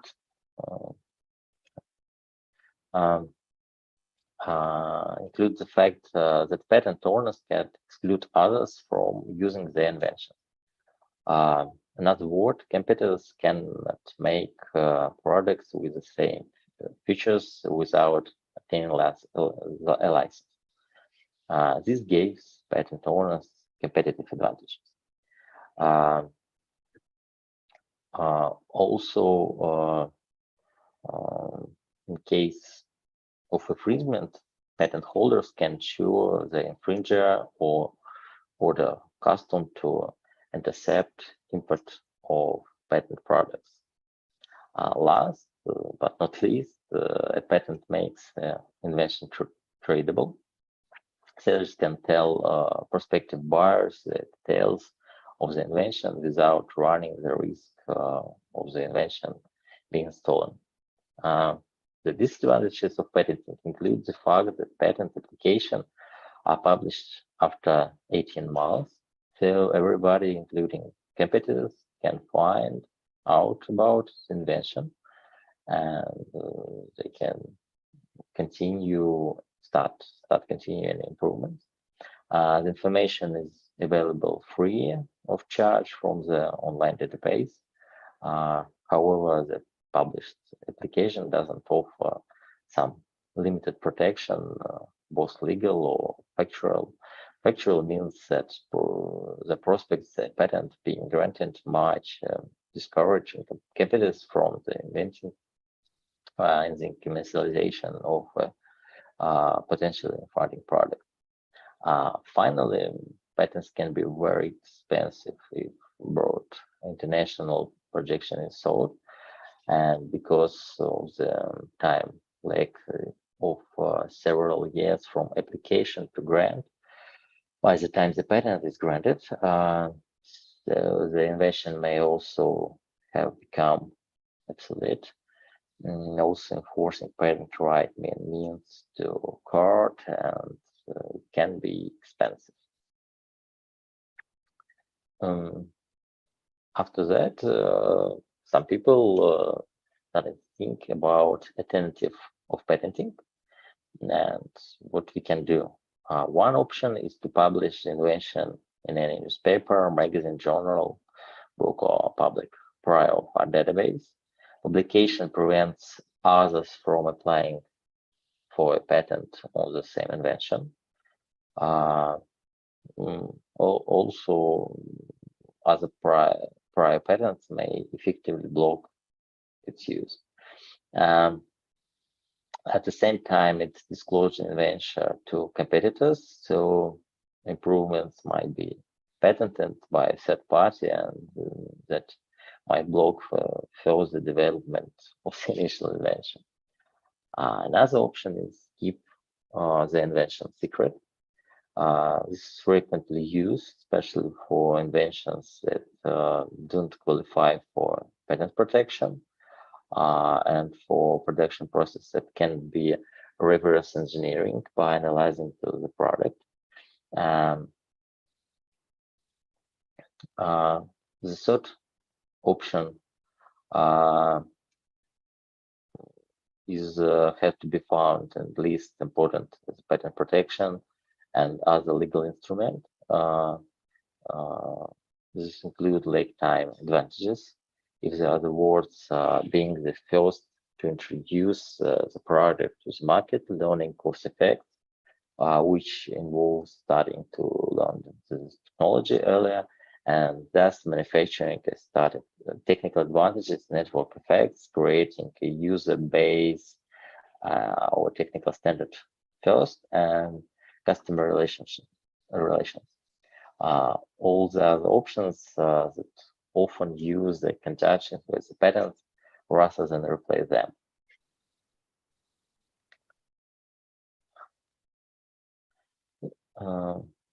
So what sort of things should be considered before deciding to file application for a patent? Innovations may also not always result in a commercially valuable technology or product, so it's important to consider the advantages and disadvantages of patent protection. You should look into alternatives such as secrecy or utility models. You should also make cost benefit analysis. If there are market for invention, what kind of investment will bring the invention to market? Will you need to technical or financial assistance from the other companies to commercialize? You should get legal advice on whether the invention is patentable. You can of course perform a patent search used by yourself using free online database like SpaceNet or local database for patent.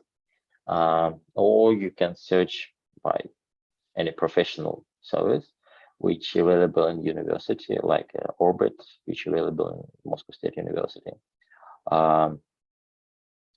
You can also research relevant technical and scientific journals, conference proceeding, website companies, but professional legal advice.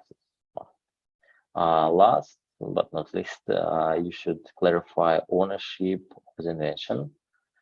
National law in your country or your employment contract may require that you transfer your rights to the invention to the employer. Employees or business partners who have contributed financially to, or technically to the development of the invention may also have quiet rights. So it's important to clarify all understanding issues before filling the application.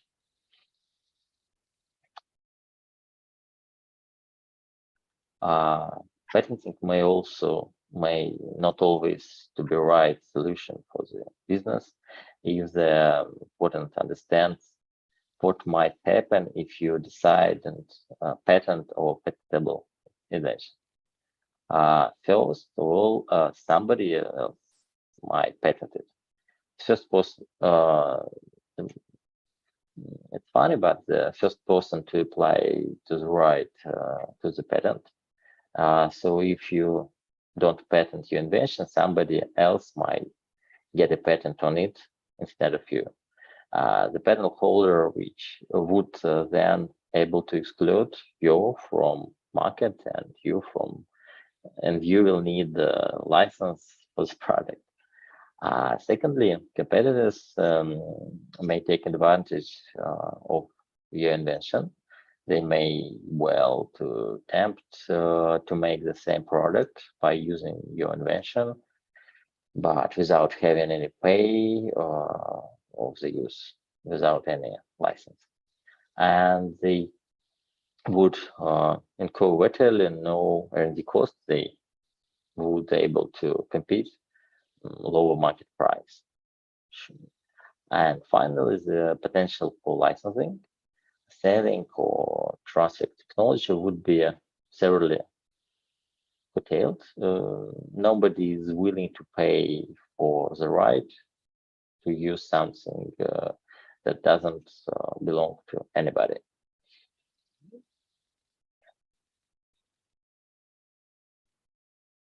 And the last point about patents, which I should apply, it's solutions in the patent documents.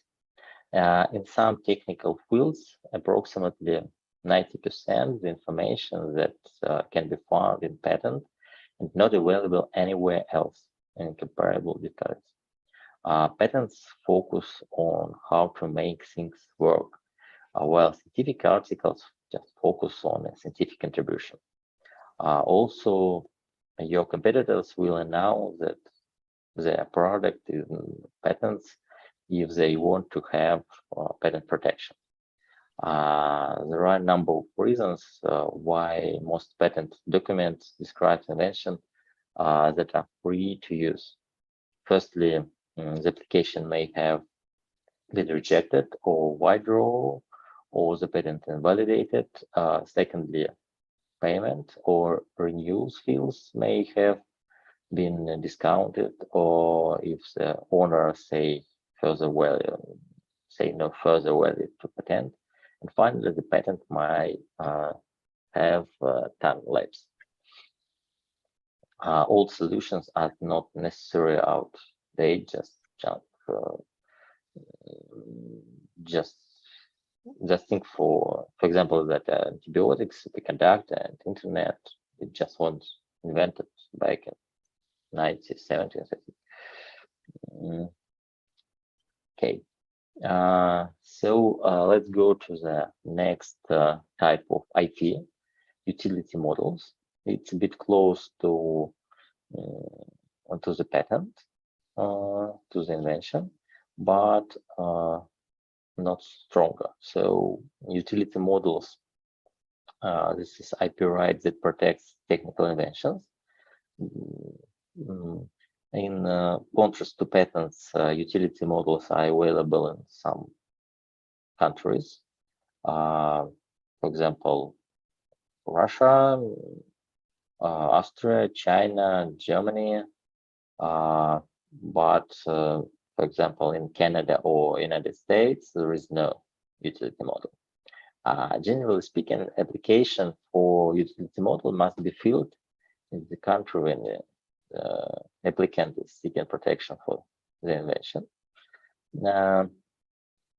So the main think that utility model protect, it's a exact realization exploiting of invention, like making, using, offering, so on.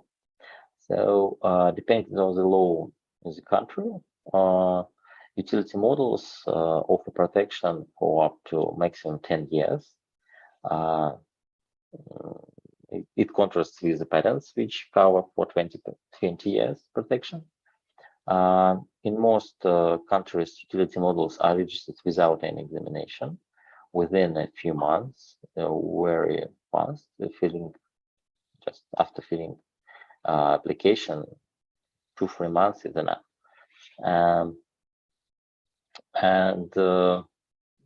In some cases, utility model has can be some alternative to the patent.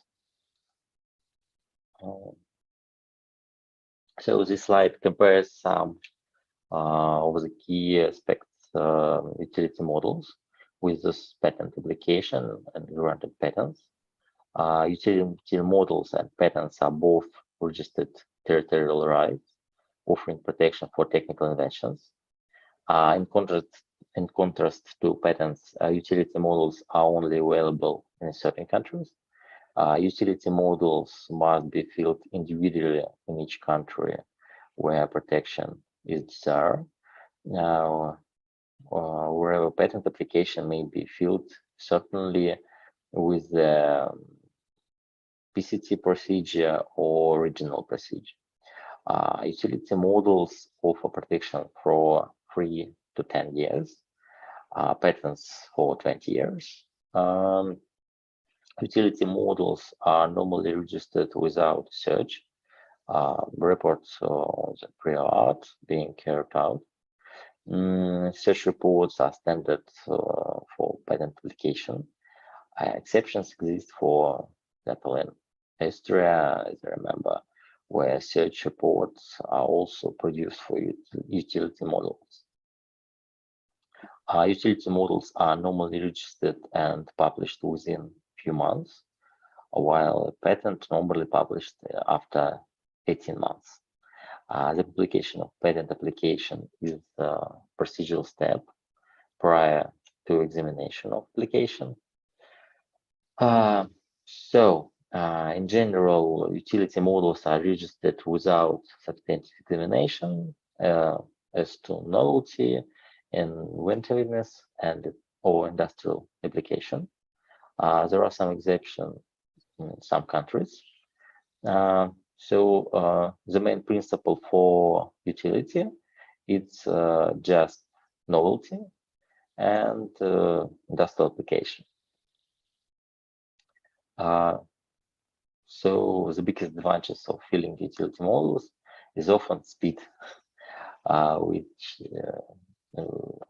speed of registration in comparison with the patents.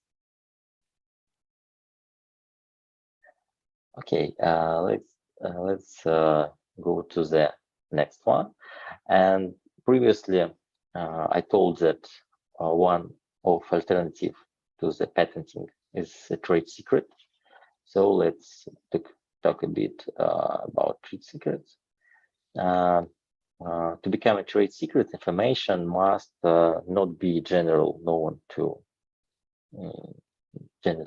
or easily discoverable. At the same time, you must have a business, commercial, or economic value from the fact that it's secret. It must also be possible to demonstrate that reasonable efforts have become or being made when the secretary of the information. Trade secrets is valid for long as they remain secret. In other words, for long as they don't fall into the public domain.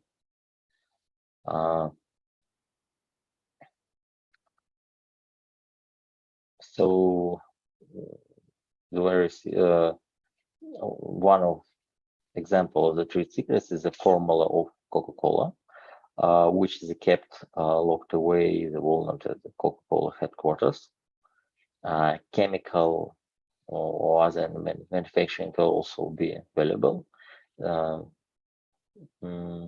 The diagram on the left from the original Gore-Tex patent. Another company had kept a similar process secret for several years before Gore filed their patent.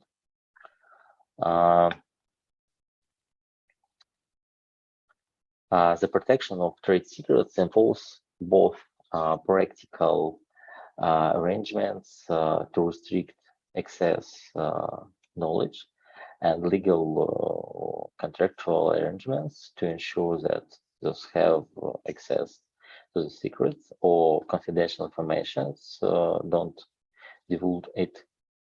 In many countries, employment agreements can include restrictions.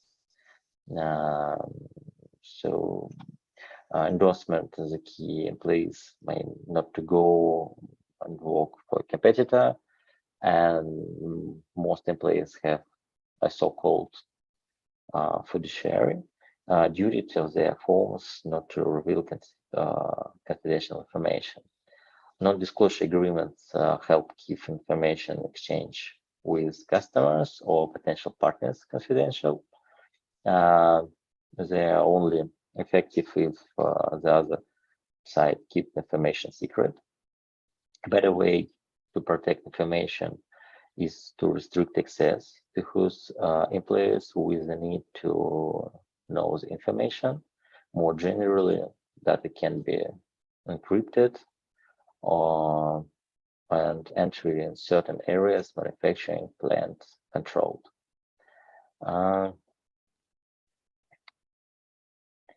So we don't have so much time, so I will briefly tell about designs. So design is protection, the view of the product or part of it. Requirements for protection: it should be novelty and has an individual character, and some also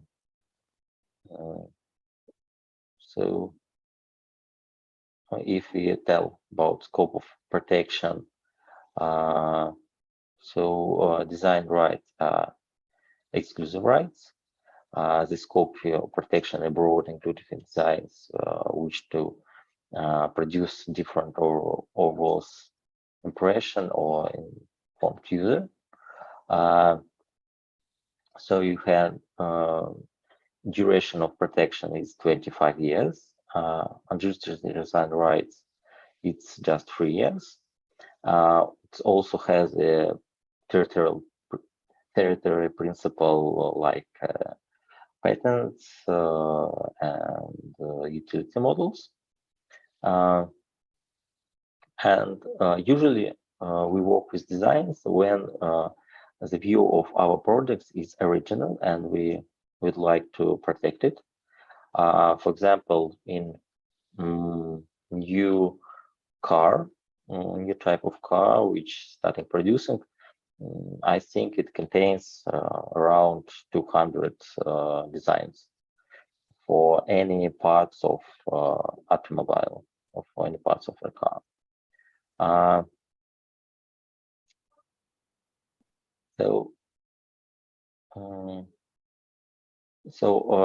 I briefly tell about trademarks like a type of IP. So it may be a different type, like a word, figurative, color, shape. The main thing, it should be represented graphically, and it should distinguish your good or service from the others. This is the main principle for protection. This is distinctiveness. It also has exclusive right, so it has principal specialty. So you have protection for exact type of goods or services, and it has territorial principle also. and length of protection is 10 years, which you can continue as much as you need. So it's not limited at all. So as a small summary, each one product can include many IP rights. So, for example, like this one, or for example, if we invent any drug, so it also has complex protection and has a lot of IP rights and IP objects, like invention in a different steps. First of all, it's a pharmacy production, then that's a pharmacy agent, formulation, combination, and so on. Also, you your drug has original naming and branding, so you should remember about designs. Also, during production, production process can include any trade secrets and so on.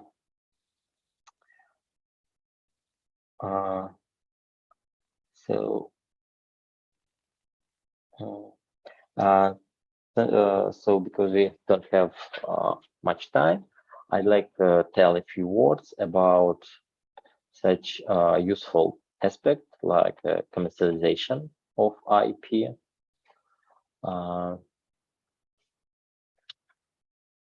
So when we're talking about commercialization, usually in universities talking about transfer technology. So because in the university sector as well as other publicity funded research organization, new findings and advances advanced in knowledge are disclosed to the public access publications by people and in the form of artifacts.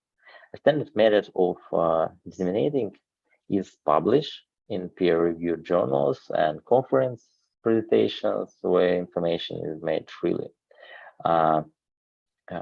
Investigations of university also give rise to a variety of artifacts which may be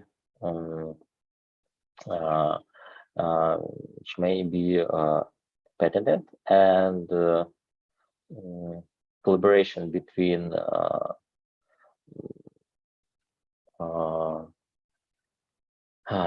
researchers and transfer technology offices. This is part of university which help to make a protection for inventions and then pack it to the technology or any part of technology which industrial partner can be interested in, and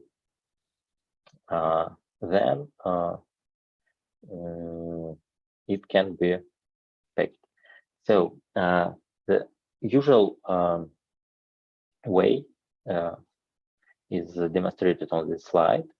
So it's starting from R&D, then the next step is invention disclosure. So the next is evaluation with IP protection, and next exploration. There are three main ways for exploration. The first is license agreement, when you keep your patent in university, but you provide the right of using your technology or your invention to the third part. The second way is assignment. It's just sale.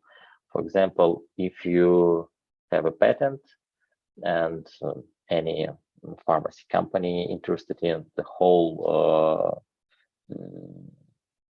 technology, and they don't want to have just license, but they want to have to be the patent owner. You can sell assignment the patent. And the third way is spin out company. When you make your patent part of a company which starting based on university IP, and then this company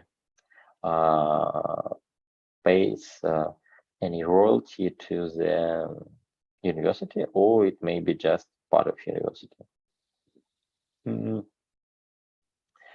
Any evaluation of IP must focus on legal status, technology, and market conditions. Evaluation of legal status includes question about patent status, ownership, enforcement means, and so on. Evaluation of the technology should include question uniqueness, stability, reproducibility of its superior to substantive technology, and how easy it's to identify infringing products. And the most critical, but also the most difficult part, evaluation of gaining a proper understanding of the market fit and dynamics. Question to be answered includes what the commercial opportunities, what are the marketing options, is freedom to operate easily achievable, and how big are the margins, turnovers, market growth rates, and so on. Based on the often prefer cost delay and strategy for obtaining patent protection, where the international road, we can draft a typical time scale for prosecution of the patent application, during which the three main evaluation milestones occur. The first is priority filling. The second, the start of the internalization, and the third is start of nationalization. Before IP owner decided to go to the next milestone and consequently invest the money required for the patent attorney and patent office fees. He need to evaluate the technology with respect alternative options for the allocation for his resources, the most promising technologies. At each stage of evaluation, the same basic questions are asked, more or less, but the answers should be provided, including the more advanced information, which is enable to IP owner to make a better informed investment decisions. Also, the questions are basically always the same. The answers are not, the interpretations, the answers need to relate the specific commercial context. For example, product development based on the new technologies for the fast evolving ICT market typically needs to be advanced stage gain approval for further investment. On the other hand, decision on product being developed for pharmaceutical market, it's influenced by much different set of factors, including life cycles, margins, regulatory requirements. They would therefore normally have much more longer lead in times. A proposal for a pharmaceutical business spin-out may obtain financing for clinical trials several years in advances to the market, lower launch for the development drug.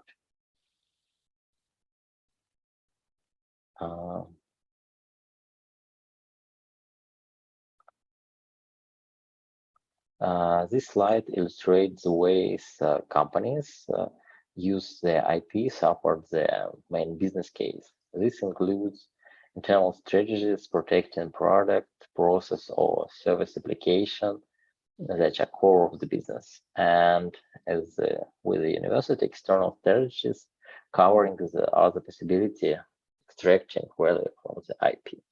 The main business cases are usually based on selling products, process services, and additional components involves partnerships in the form of supply and manufacturing agreements, measures, equation deals. With universities, another possibility is licensing, as I told previously. A company may create new revenue earning opportunities by the licenses for specific application and technology companies co-competitive. Also, I told about spin-out, and next the company may has redundant IP it has acquired through measures because it has changed its business focus and no longer requires certain patents. You can offer this IP for sale or action the ownership to the purchaser.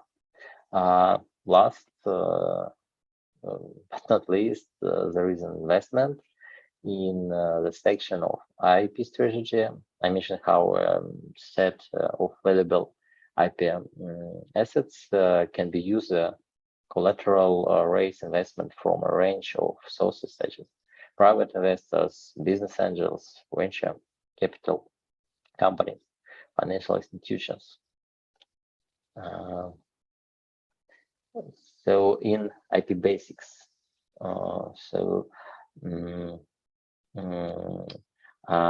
IP basics licensing, IP rights, legal rights can be used to prevent other from invention. Also, you can give to any part the right for use your patent rights. So you can control the rights to use IP by means license agreement containing agreed to terms and conditions. Certain conditions must be met license in legal agreement. There must be a mutual exchange of back-end considerations such as the money, license fee, or royalties exchanged for something of value. For IP, for example, IP or valuable aspects, a set of terms and conditions to make clear the inventions of the parties and the exceptions of the backend, and something like this. And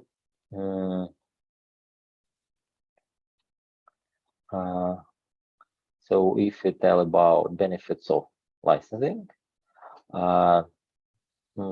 licensing includes opportunity to create a new source of revenues by leveraging IP and to gain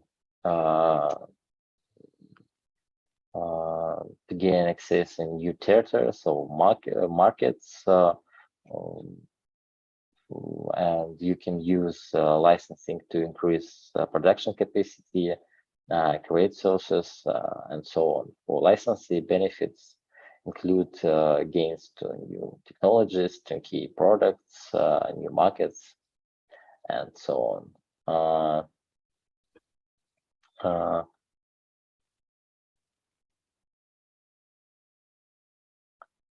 So I previously talked about IP spinouts. So it may be a decision to set up a university spinout and new technology startup. And demonstrated technology, good commercial potential, modality protection, and so on. And also for investment, it will be good possibility. To finish discussion for today, I had to make some notes that you should remember. You should remember about filling date.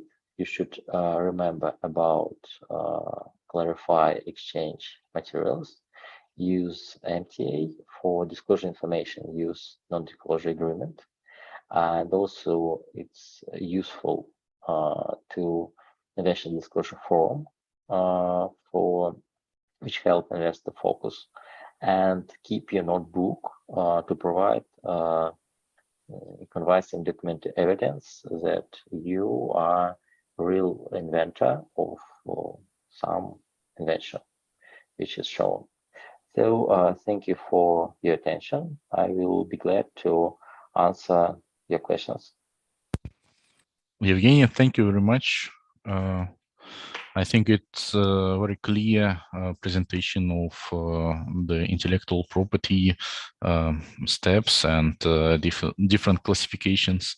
Thank you very much. Dear participants, if you have any questions, please ask, or if you will have any, we have a contact information from Evgeny, so we can send the questions after the school if we will have any. So I don't see any questions. So once again, Evgeny, thank you very much and for your presentation. Thank you, and have a good day. And anyway, if you have any question, not now but later, let's free send it anytime. Vladimir can make my contacts. Thank you. Yeah, thank you, and goodbye. Yeah. Yeah, have a great day.